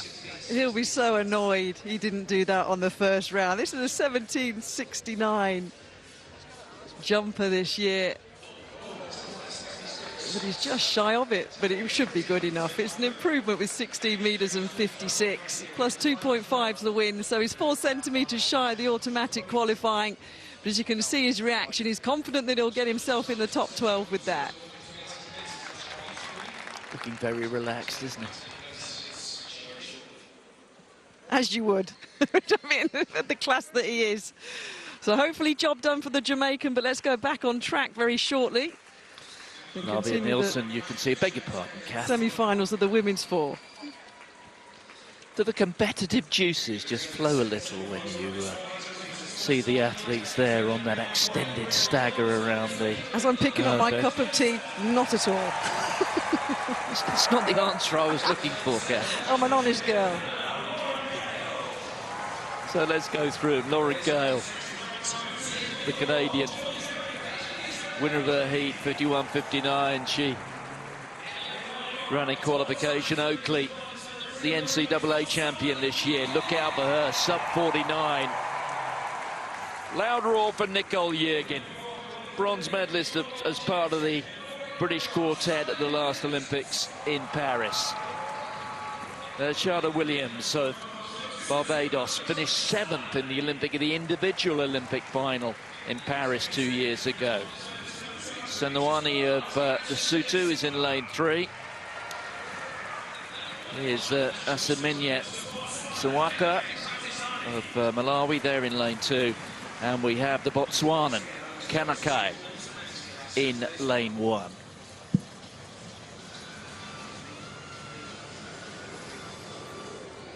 On your mark. Oakley in lane 6. The athlete to watch here. certainly for the likes of Nielsen and Gale, they will be sensing that moment on the second bend when that famous yellowy gold vest appears from their inside.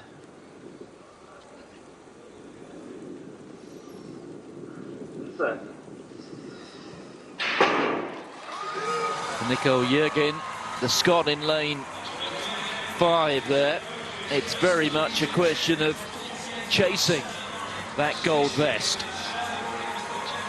So Oakley out there in 6. The Bajan is moving very strongly there. That is Williams.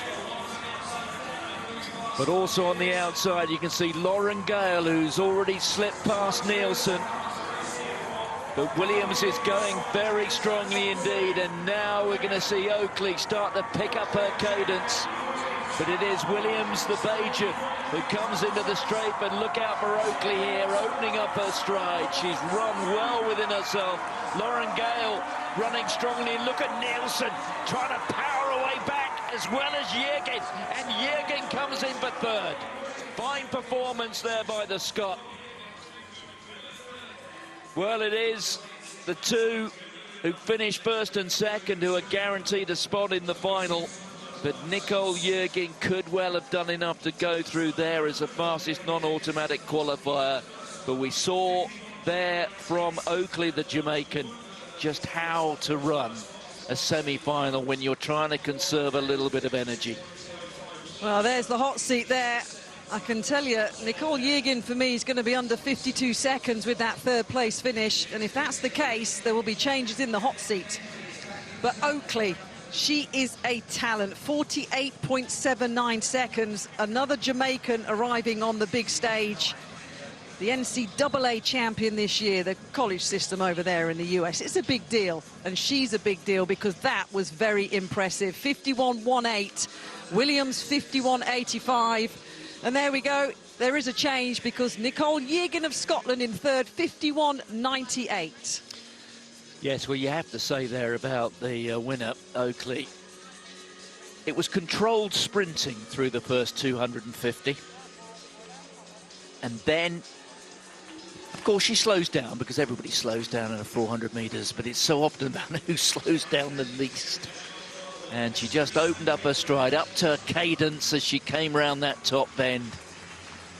And Williams, the Bajan, who'd done so much work through that first 300, succumbed. And there is Oakley. Look at the relaxation. Not even a hint of stress. She's going to take an awful lot of beating when we get to the final.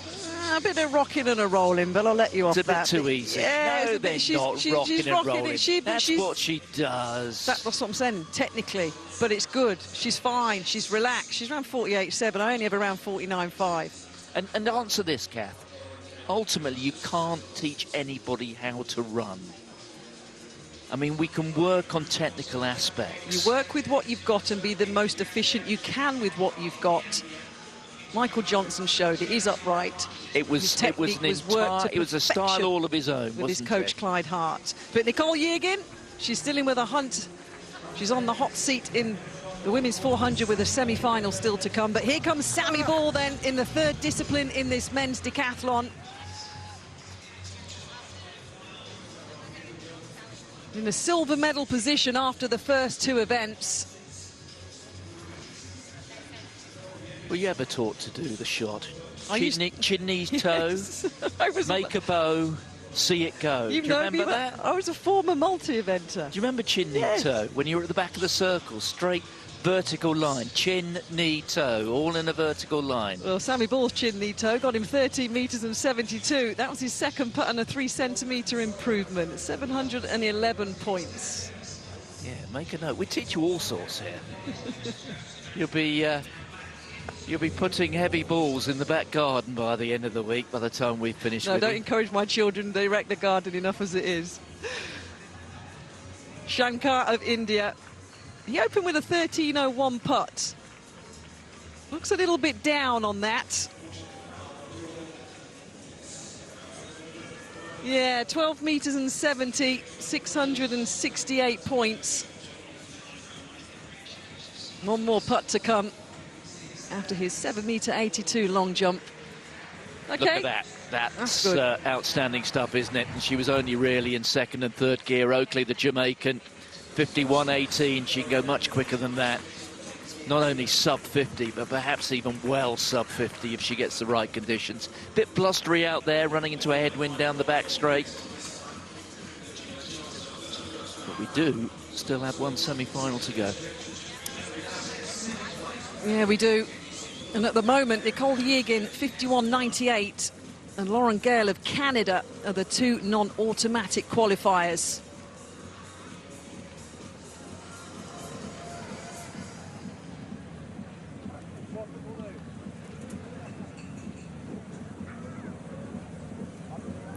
Onajuevo of Nigeria, the camera concentrating on her.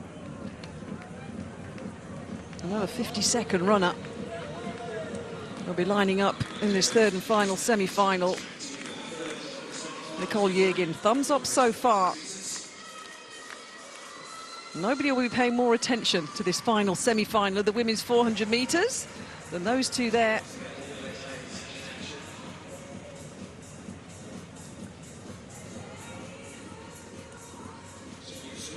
And it does include this semi-final. As mentioned, the fastest teenager in the world at the moment, 19-year-old Charlotte Henrich of Wales. But here's Mercy Chebet then, second at the Kenyan Championships this year, ran 53.1 in the heat. She'll start in lane number 8.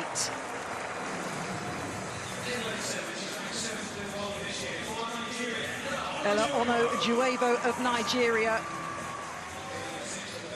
We'll keep an eye on her because she's a 49.47 athlete this year. Well under the 50-second barrier. Patterson of Grenada starts in 6th, the 21-year-old. And here she is, Charlotte Henrich of Wales, 50.45, the 19-year-old's run this year. Good lane draw for her. Viljoen of South Africa goes in lane number 4. Their national champion this Commonwealth season. Leah Anderson of Jamaica. Under 51 seconds are the best, but just inside 53 in the heats here in Glasgow. Mingalishi of Zambia goes in 2. And Lenny Shida of Uganda starts on the inside in lane number 1. The third semi-final of the women's 400 metres. The final chance for the athletes to get in to the final on Saturday. Henrich of Wales, born in France, moved to the UK at the age of 5. In superb form this year. Starts in lane number 5. Shida, Mingalishi, Anderson, Viljoen, Henrich, Patterson, Onajuevo and Chebet. Top 2 automatically make the final.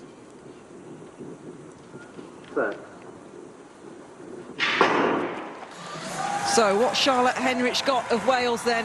A big stage for a 19-year-old, but she's progressing and rising through the ranks very, very quickly. Down the back straight into the wind. The Welsh athlete going well in red in lane number 5. Viljoen of South Africa on the inside trying to hold on to the Welsh athlete.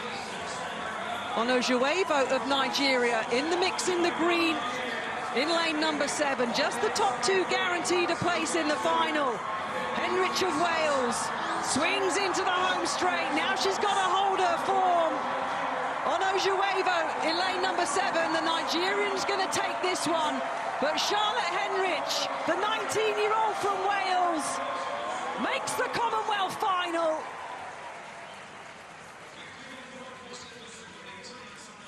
Just getting better and better.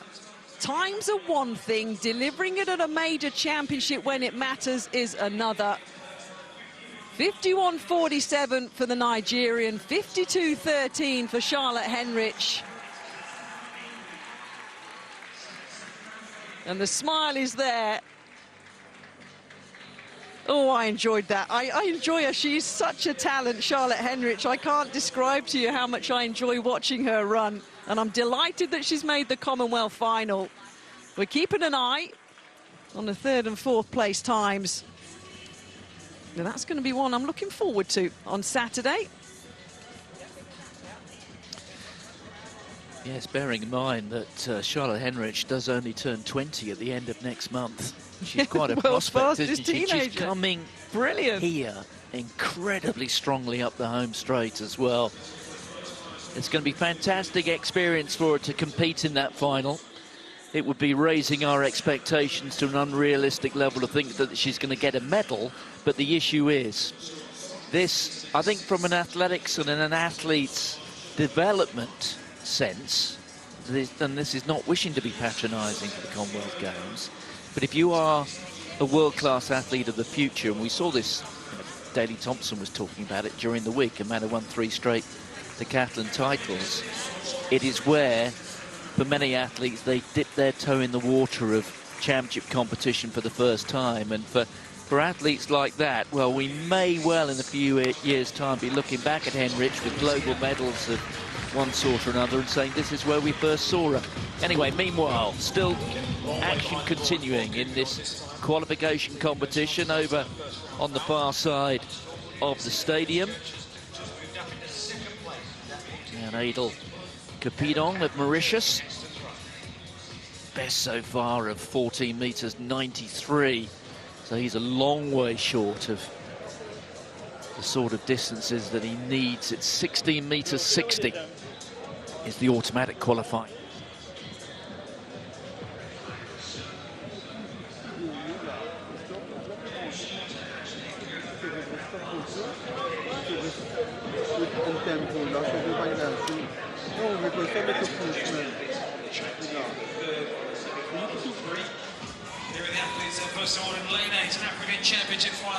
Guyana on the runway. In lane 7, she's ranked 7th in the world this year for Nigeria, Ella Olajuwon. Nobody touching the best distance so far in this men's triple jump qualifying, which is Jordan Scott, the Jamaican, 16 metres and 56.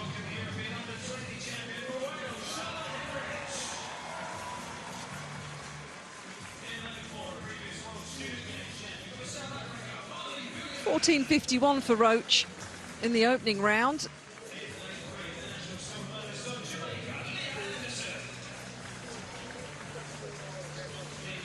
.15.45, +6 on his first jump. Good grief. That was just a mile +2. That's an improvement for him. Cameroon then back on the runway. Gamma here.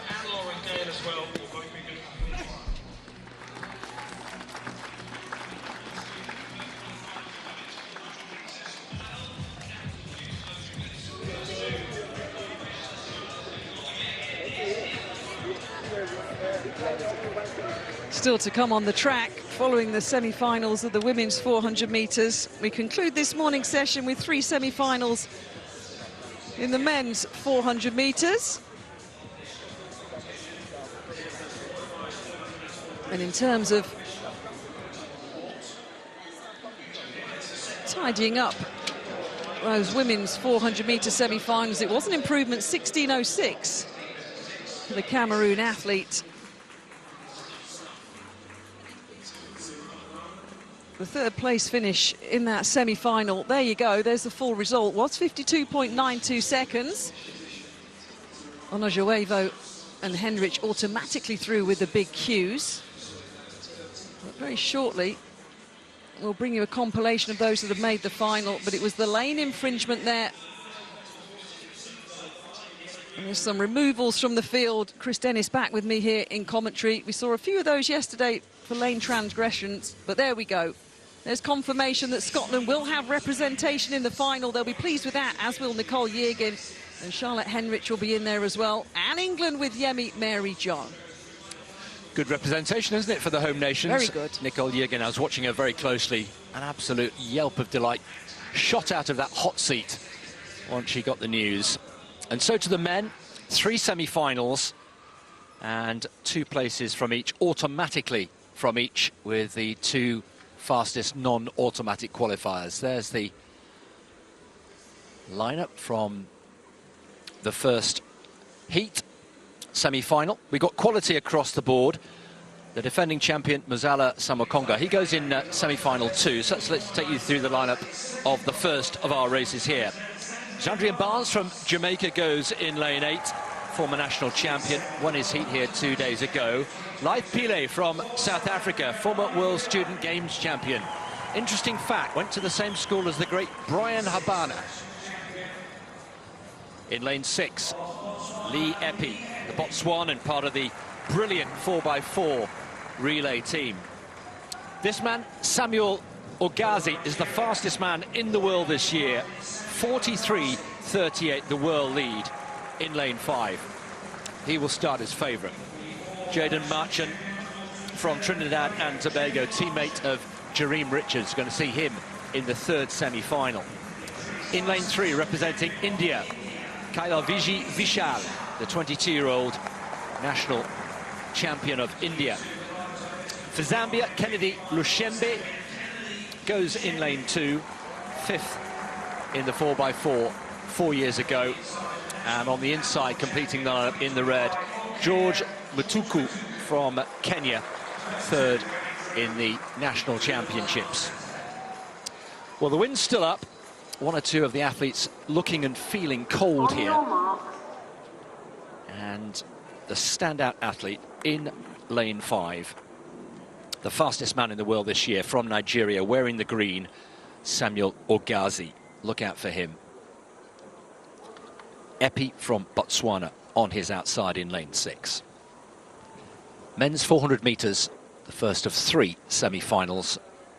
The first 2 guaranteed a place in the final.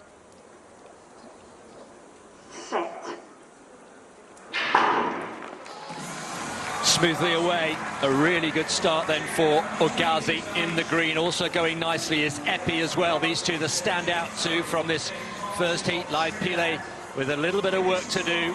Barnes is going to get run down here, but Ogazi getting into his running here at the halfway point. Ogazi followed by Vishal, the Indian. Mutuku also going nicely on the inside, but as they come through the stagger, Ogazi off the bend, looking really nice here. Barnes from Jamaica on his left, starting to look around already, looking in the wing mirrors, but a comfortable qualification here, just as we thought. Samuel Ogazi, the fastest man in the world this year, jogs over the line, 44.52, job done. The Botswanan Epi, Lee Epi, coming through in 2nd place. Those are 2 automatic qualifiers from this opening semi-final.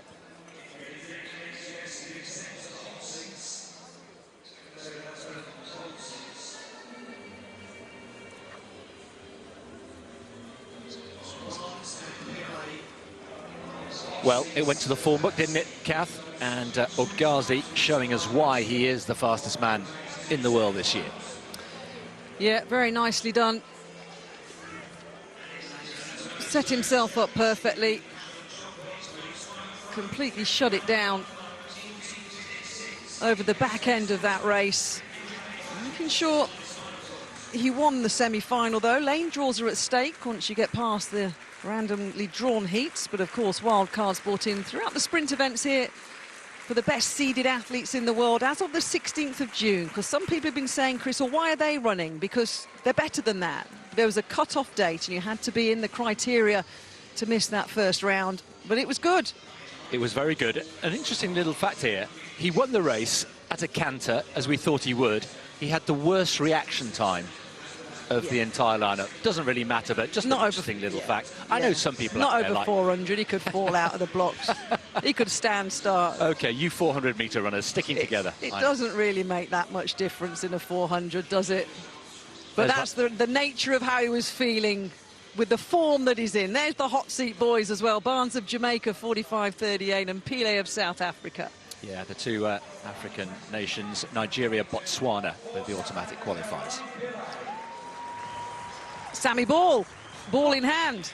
Here we go, 3rd discipline in this decathlon. Started with a 13.69 throw. Consistent though, 13.72. Looking at around about 711, 712 points. Started the day well though, hasn't he, Sammy? Sprinted 10.56 seconds in the 100, long jump 7 metres and 49. Very early in this competition, of course. that was second coming into this discipline. Very consistent, 13 metres and 73, 712 points. He's still going to be potentially in a podium position, but as we know with multi-eventers, strengths and weaknesses throughout the 2 days and 10 events. And that's what makes the competition and the multi-eventing so captivating. There are ebbs and flows, as we saw with the women's heptathlon. Kate O'Connor eventually coming through. Shankar then next into the circle, looking to improve on his opener of 13.01. That's not bad. That's not bad at all.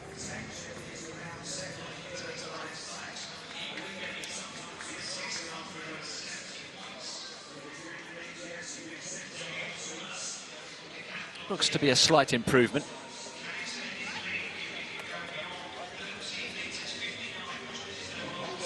It is a slight improvement, 13.09, and that puts him up from 7th to 4th in the overall standings.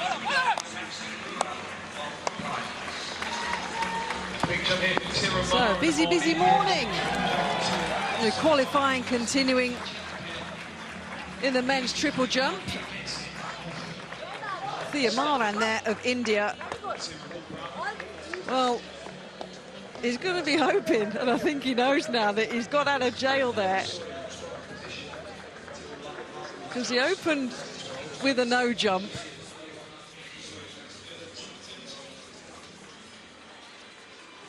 He really did flirt when he did a second no jump with, this could go horribly wrong here in Glasgow.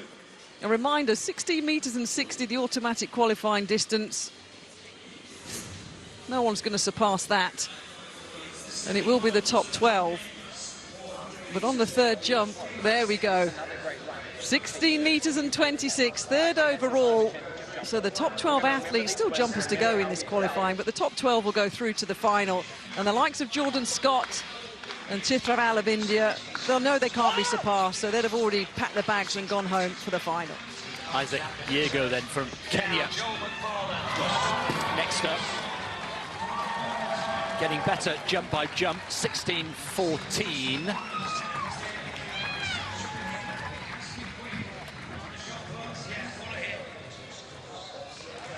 The wind again, very variable here over on the back straight. Must have got that one right. Season's best of 16.22. He likes it, body language is good. Doesn't like it, takes the red flag. Well, only 14 started the qualifying because, of course, we lost Kelsey Daniel. So you're only losing 2 athletes for the men's triple jump final. And you have to feel for the 2 that don't make it. Yeah, 16.14 confirmed with his third round jump. And he will definitely progress to the final. They're the start list for the second of the 3 semi-finals, men's 400 metres.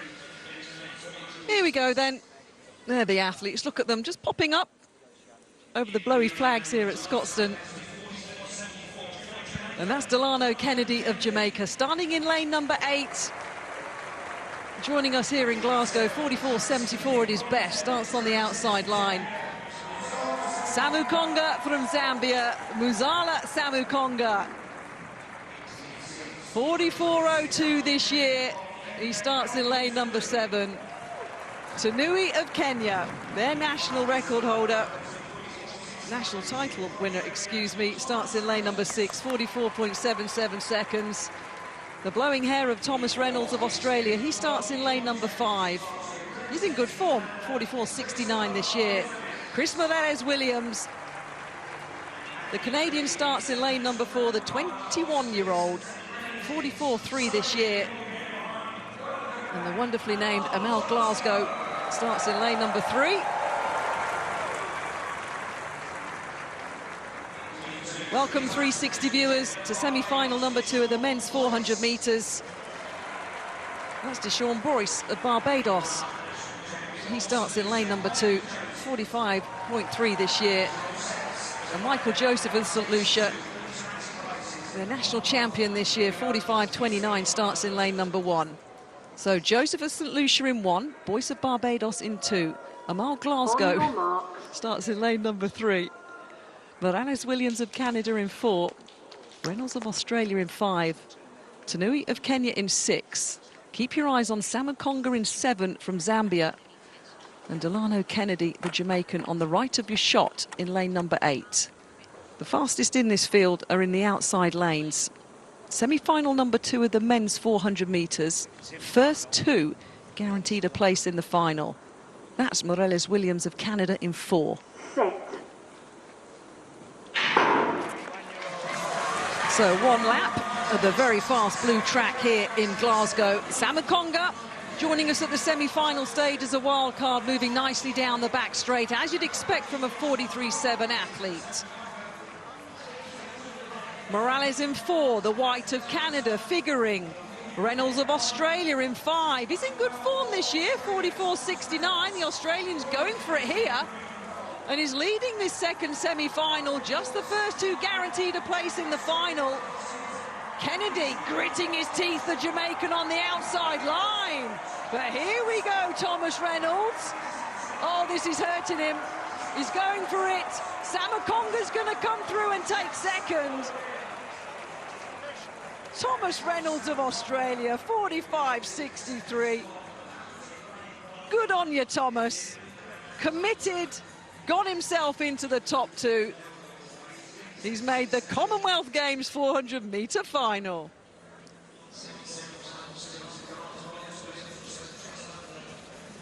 Well, it was hard work for him. Samakonga finished fast, we know that. He finished just inside 46 seconds. But that was committed from Reynolds. Yes, it was. Let's pay tribute to Thomas Reynolds, first of all. Really good run there, just about hung on. My eye, Kath, was drawn to Samakonga. He's the defending champion. He only just made it through as an automatic qualifier. I think he was working incredibly hard. Morales Williams was fast approaching, only just behind. And Samakonga, he's not the athlete he was 2 years ago. He was outstanding in Olympic year. Did so well. Did okay last year, but looks to be struggling. And he'll be delighted and relieved, I'm sure, to make it through to the final as an automatic qualifier. Thomas Reynolds, Australia, absolutely shattered. But you got a day off. You got the final. There's the hot seat. Barnes and Pillay at the moment in the hot seat situation. But look at this. First 200 metres, Reynolds in 5 in the yellow, set himself up. Nice and easy from Samakonga at this point in lane number 7. It's very hard to react in a 400 metres if you don't set yourself up properly, if that makes sense. Changing gears, of course, you can do, but it doesn't come instantaneously. A bit of a build-up, maybe with 150 metres to go. He's whacking his chest, though, Thomas Reynolds. As we know, Australia having a wonderful athletics set up here. Matthew Oakley, his coach, is going to enjoy that one. Morales Williams rocking and a rolling there on the inside of the tall Australian. Just 400ths between Morales Williams and Samakonga.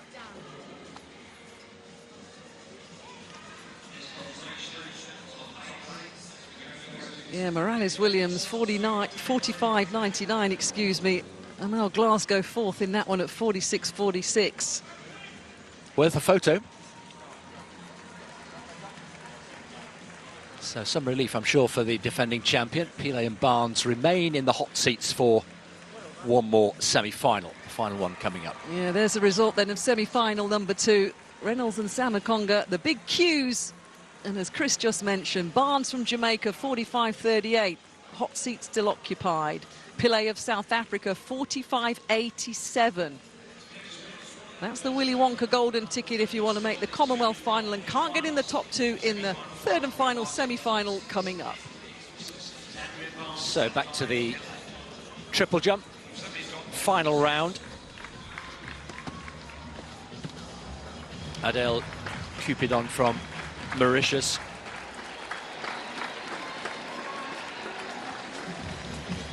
Looks like he will be one of the 2 to miss out on a place in the final, sadly. Oh, goodness me, that's a big foul as well. So Daniel Kelsey was a non-starter, as we saw, withdrew early this morning. So 14.93, the only registered mark for Cupidon. Damien Warner, shot put decathlon, best 13 metres and 59. This is his final putt of this element.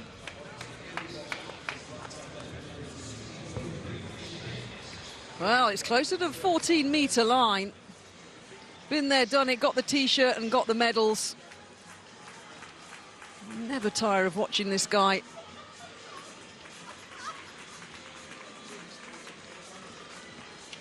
And a reminder, they'll go back, refuel, rest up, get a shakeout, and come back for the high jump at just after 7 o'clock this evening before they end the day with the 400 metres at 9 o'clock. It is an improvement, 13 metres and 84 for Damien Warner. He'll keep himself in the lead in this men's decathlon competition, 719 points. Semi-final 3 then, the last of the semi-finals for places in Friday's final. Let's take you through the lineup in full. Okon Udo from Nigeria, former Nigerian champion, won his heat 2 days ago. Now then, the standout athlete for me of these championships so far, a real favourite of Catherine Merry as well, Jareem Richards from Trinidad and Tobago, the reigning champion over 200 metres, world silver medalist over 400. Antonio Watson goes in lane 6, world champion from Budapest, coached by the great Glenn Mills, he of Usain Bolt fame. Boniface Muresa from Kenya goes in lane 5, the Kenyan number 2, competing in his 3rd Commonwealth Games.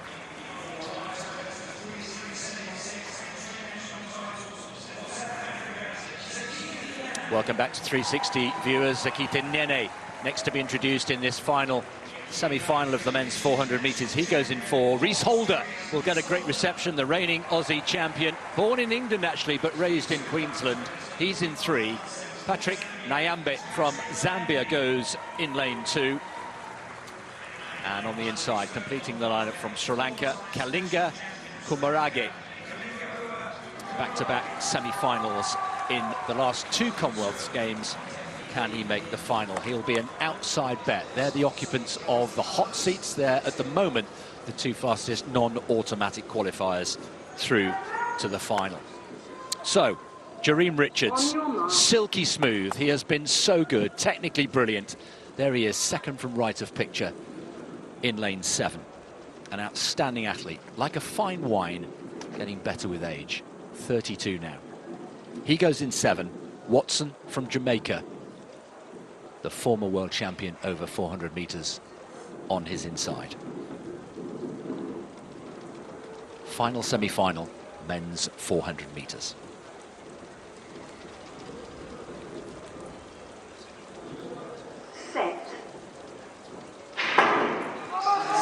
Smartly away and aggressively away by Jareem Richards, second from left of picture.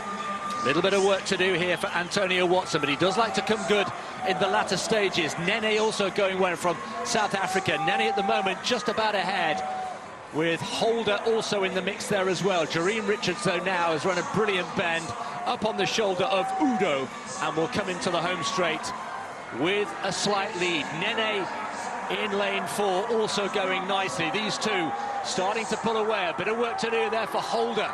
Jareem Richards already looking around, strolling as you like, shutting down. Thank you very much. Plenty more where that came from. 45.03. Jareem Richards does it again. And Watson came through late to take the second berth. And those are 2 qualifiers. 45.06 Richards, Watson 45.38.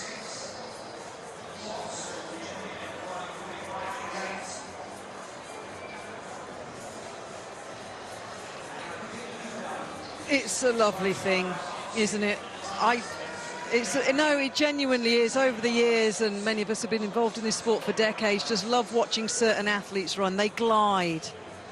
Jareem Richards, he's just one of them. A 19.8 200-metre runner, won the 200-metre Commonwealth title back in Birmingham. He's a 43.72 quarter miler at his best.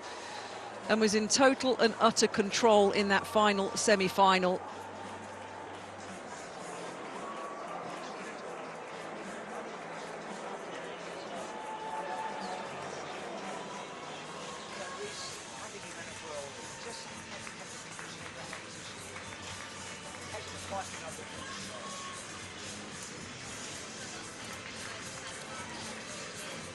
Right, it's a midday final on Saturday for these guys. Look at that.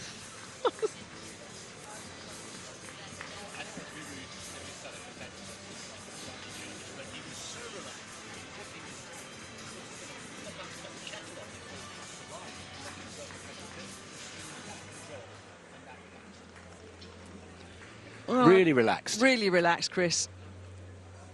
I've said it before and I'll say it again. One of the best combination sprinters, 19.8, 43.7. He will be back for that final to try and win another Commonwealth title, add another medal to the cabinet that is already full for Jereme Richards. And there's confirmation of the qualifying in the men's triple jump standings. Nobody needed the 1660 automatic qualifying distance. They battled with the conditions today, didn't they? But the top 12 will be taken through, which in the end was a distance of just over 15 metres. Schloter then. The final throw of this men's decathlon, the third discipline, the shot put. It's been a busy old morning for them. The Nigerian German, born in Germany.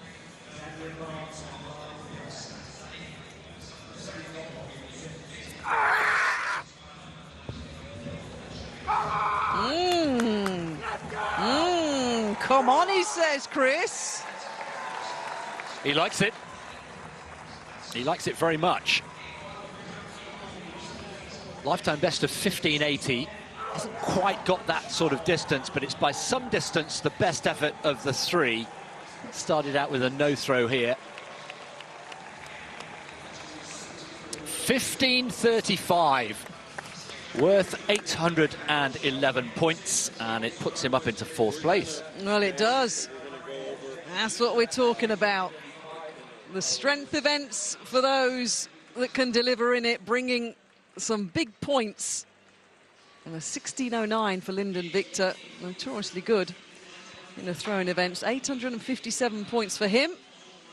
And hopefully very shortly, we'll bring you the compilation in the men's decathlon after 3 events. High jump and 400 to come tonight. There we go. Damien Warner was leading the way from this morning, and he's now 80 points ahead of Lyndon Victor. But Sammy Ball of England in the bronze medal position with 2 more events to come today. Fascinating morning, isn't it? Damien Warner has come out of the blocks very smartish, 36 years old.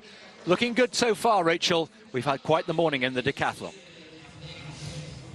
We have indeed. Thanks, Chris. Thanks, Kath. We'll speak to you a little bit later on, of course. Yeah, great so far, isn't it, for Sammy Ball in 3rd. He was 2nd after 2 events, now 3rd after 3. 2 more to come this evening. And Callum Newby as well. He's still holding on, isn't he? He's 98 points off a medal so far in 6 for that Scottish athlete. Well, I'm going to bring you updates then of the 400 metres and the semi-finals of the men's and the women's, starting with the men's. Zakithe Nene there, we thought was out of it. We thought we wouldn't see the 3rd fastest man on paper this year in the final, but we've had a disqualification in that last semi-final, Ailey. Yeah, we had a disqualification for Watson, who finished 2nd, so automatic qualifier in that semi-final. We're still not sure why he's been disqualified. We'll maybe get a replay, but it just says on the results that he has been disqualified, but we're not sure yet. Most likely a lane infringement, I would guess, because that tends to be what happens in the 400 metres, but we'll wait and just get confirmation of that. Let's have a quick look then and see if we can see exactly what's happened then from Watson. Lane 6 there. Yeah, there was a clear yeah, foot over the line. You can see there a couple of times actually he's touched that. So disqualified then. So he was in 2nd position there, and he did run 45.36 for the Jamaican. Top of your screen there, Jamaican colours. You can see just our finest margins, but that's all it takes. That's the rule. You can't run on the line here when you're in We're lanes. making it shorter, obviously. That line is obviously 400 metres, so any distance is I guess, distance gain or time gain. Yeah, exactly. But that does mean Nene then from South Africa goes through to the final in the 400 metres. Agazi in the first semi-final looked a class apart as well. Yeah. World leader, 20 years of age, so fast, able to run 44.52 in these conditions. Yeah, the fastest kind of the semi-finals that we saw. When you opened that out, I mean, I think you said as soon as he crossed the line, how did he run that fast in those conditions, you know? But yeah, a really strong performance. And then Richards again in that last semi-final, I mean, he made it look really easy as well. So I think it's going to be a really good race between those two in that final. Yeah, a lot of the athletes being able to ease off, and Richards, one of them, the last 60 or so metres, just took his foot off the gas there. Yeah, like they said, he's got so many medals. He's got so much experience too. He's obviously got so much speed as well in the 200. I think huge speed reserve, which obviously makes a massive difference in that 400. He knows what to do here. Just get himself into that final. He's obviously going to be a strong contender for a medal. You can't look past Ogazi though. He looks absolutely obscene. Blown me away in that heat. I think it was the way that he controlled it. He pushed away from everybody, and then the second that anyone even tried to get close to him on that home straight, he just went, OK, I'm just going to go again. I feel like he's obviously another NCAA athlete in that system, and it just shows that they are producing athlete after athlete. He had an extra gear today, did Agazi. Well, we'll see him in action, won't we, in the final. We also had the women's 400-metre semi-final. Yemi Mary John from England went in that first semi-final there. We hadn't seen her because she was one of the 8 athletes who got her by, dominated her first semi-final. Yeah, really strong performance from Yemi, and it is hard. I mean, obviously we've spoken about these buys and you know what we think about them, but it is hard as well when everybody's gone out and they've experienced the track and they've experienced that, and then you're coming out, you know, fresh to go. And she just put down a really solid performance. And like I say, Yemi is in fantastic form this season. She's been running so well and ran a PB, and yeah, she just came out here and just needed to do what she's been doing all season and just put down that performance. Yeah, 51.67 as she just was able again to take her foot off the gas a little bit and ease through, knowing that the first 2 in each heat, and she was safely in the lead in that one. OK, well, let's get Yemi Mary John's thoughts then. She caught up with Jenny after that one. Yemi Mary, job done essentially. How pleased are you? Yeah, I mean, like you said, it's just job done. The real race is on Saturday, so yeah, looking forward to it. It was windy back there though. Bit of a fight with the wind, but yeah, I made it through. Did you have to alter your race plan at all given the wind? No, I think we just stuck to what it was and I adjusted accordingly in the race. A day off before the final, are you someone who likes that, or do you kind of want to go back-to-back days? I'm happy with the break in between. I mean, 400 is a hard race, so I can do with the extra day in between, honestly. What does that look like? Just recovery, getting ready for the next round. Excited for it. Indeed. Well, great race. We'll see you soon. Thank you so much.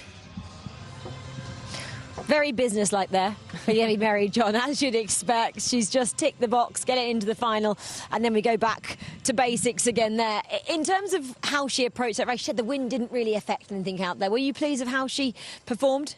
Well, she said it was a bit tough, but yeah, I think we also have to talk about, she deserves that buy. I think we talk about these 8 athletes. I think there's pros and cons. Obviously, I see how it is obviously slightly unfair, but at the same time, everyone had an opportunity to get that buy. Everyone had an opportunity to be into that top 8. And then obviously it is a very busy season too. We've got the Europeans obviously in a couple of weeks, so I'm sure they'll appreciate only having to run twice. We've also, haven't we, we've got Charlotte Henrik going through for Wales into that final as well. She went in semi-final number 3 and she looked so good. She's so young, only 19 years of age still. Ailey, we were looking at her running style. She's so aggressive, a little bit tight, you were saying. Yeah, well, I mean, I've not seen Charlotte in the flesh compete, and I was really close to her here, and I thought when she came out, she just looked quite, you know, she was really kind of pushing, but almost just a little bit tight going into that top corner. But I don't know if that's just her style, but, you know, watching her run, she is just, again, oozing confidence. You know, she is, you know, she just seems to be really enjoying her athletics as well, because she's coming out here, and again, you know, she's performing, she's running PBs, and when you step onto the track and you know you're running PBs, you're in that shape and you're just performing, it's such a great feeling. You know, you can be able to go out there, and when you've got that confidence going, then it's just, you know, you can just take every race so well, and just that motivation just carries you through. So I'm no surprise that she qualified straight away through that, because I think she's just in really great shape, and she's just shown that every time she steps on the track that she's loving it and just so confident. Yeah, 19 years of age and into the Commonwealth Games final is Charlotte Henrik from Wales. Well, let's hear from her and get her thoughts after that semi-final. Charlotte, 19 years of age and now in a Commonwealth final. What does this mean to you? I can't even describe. Like, it's amazing. I mean, like, what? I can't believe it. Yeah, it means everything, yeah. Talk me through the journey to getting to this point. It hasn't been the easiest. I think after Youth Commonwealth Games, which was 2023, moved coach, which was a really good decision. I've got such a good setup. This year, had a lot of doubt moving into the seniors. Wasn't even sure if I'd be here. Making the final now, it's just, wow, it's amazing. How do you think you've managed to keep up with the pace in the seniors then? I think, like, I've had to just really look in, like, I've got, like, with Adidas, like, it really is my job, which is amazing, it's incredible. But, like, you know, early nights, right food, just doing everything right, like what the adults would be doing, but I'm just, like, bobbing around like a little 19-year-old, and I'm like, okay, no, like, I've got stuff to do. So, yeah. Who are you learning from then? I think, well, I'm training with Sam Ridden. He's a really good inspiration. He's like a big brother to me, and he's had a really hard year. So it's just, he's a great inspiration. And just everyone. I went to World Relays, everything, like every experience I'm picking up, it's really good. But also, I'm my own person, so I think everybody, like, handles things differently. I know that, like, when I'm at champs like this, I need time alone, and I love chatting, I love being with people. So it's quite hard to be like, okay guys, I need to go chill by myself, because I want to hang out with everyone. But I think you've got to just do what's right for you, and so I'm learning for myself as well, so yeah. And what are you bringing for this final then? What am I bringing? I'm bringing good vibes. I don't know, I think anything can happen in a final. I'm just going to run, see what happens, and yeah. Well, look, well raced today. Enjoy that final. Thank you so much, I will. Bye. What a chatterbox Charlotte Henrik is there. I absolutely love that interview. The fact that she said she didn't know if she'd even be here, the fact that she had to step up, obviously, from juniors now to seniors, now in the mix with the adults, yeah. She was saying. It was just a lovely interview, but it is a big step up, and I think we underestimate how you go from juniors and dominating, like Charlotte has, to now being amongst some of the greatest that the sport has to offer. Yeah, do you know what? It's fascinating as well, because I did not see that same athlete when she was running. And I think that just shows you how athletes are able to compartmentalize it. I think everyone sees that she almost doesn't know what she's doing, but when you step onto that line, she's so focused, she just lets the body do exactly what she did. She was so aggressive. And I think, I don't know if you were the same as me, but I was almost worried at 350, was she going to start dying? But then she kicked on again almost and held on. She's so strong. I think she's definitely one for the future. But you can see there, she's still going to have a lot to learn in terms of how to just understand that she's a true talent. And calm down, but she said it, she just runs. Yeah. Simple as that. Yeah, it's funny because I'm saying to you, like, she just oozes confidence, but then actually she oozes confidence when she's on that track running, and then she was almost saying, it was quite daunting, and and it's nice to get that kind of reflection of, obviously we know she's young, but actually when she steps on that track, she's not young, she's there, and she looks like she belongs with everybody else that's on that track. She does indeed. Well, a great interview then from Charlotte. Hopefully she can calm down after that semi-final and conduct herself and get her thoughts sorted, because we will see her in a couple of evenings' time in that 400-metre final as a 19-year-old.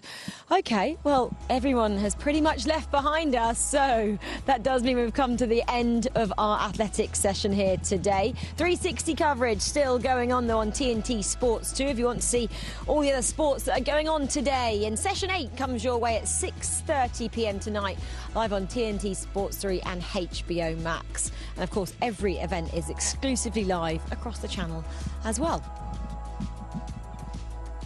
Well, 7 finals then to bring you this evening, and we'll be across every single one of them. Decathlon again gets back underway. 2 more events to bring you this evening, and our home nation guys look like they're in a great position so far. Johnny, Ellie, thank you so much. Go and sort your hair out, guys. It's pretty windy here once again. We'll see you later.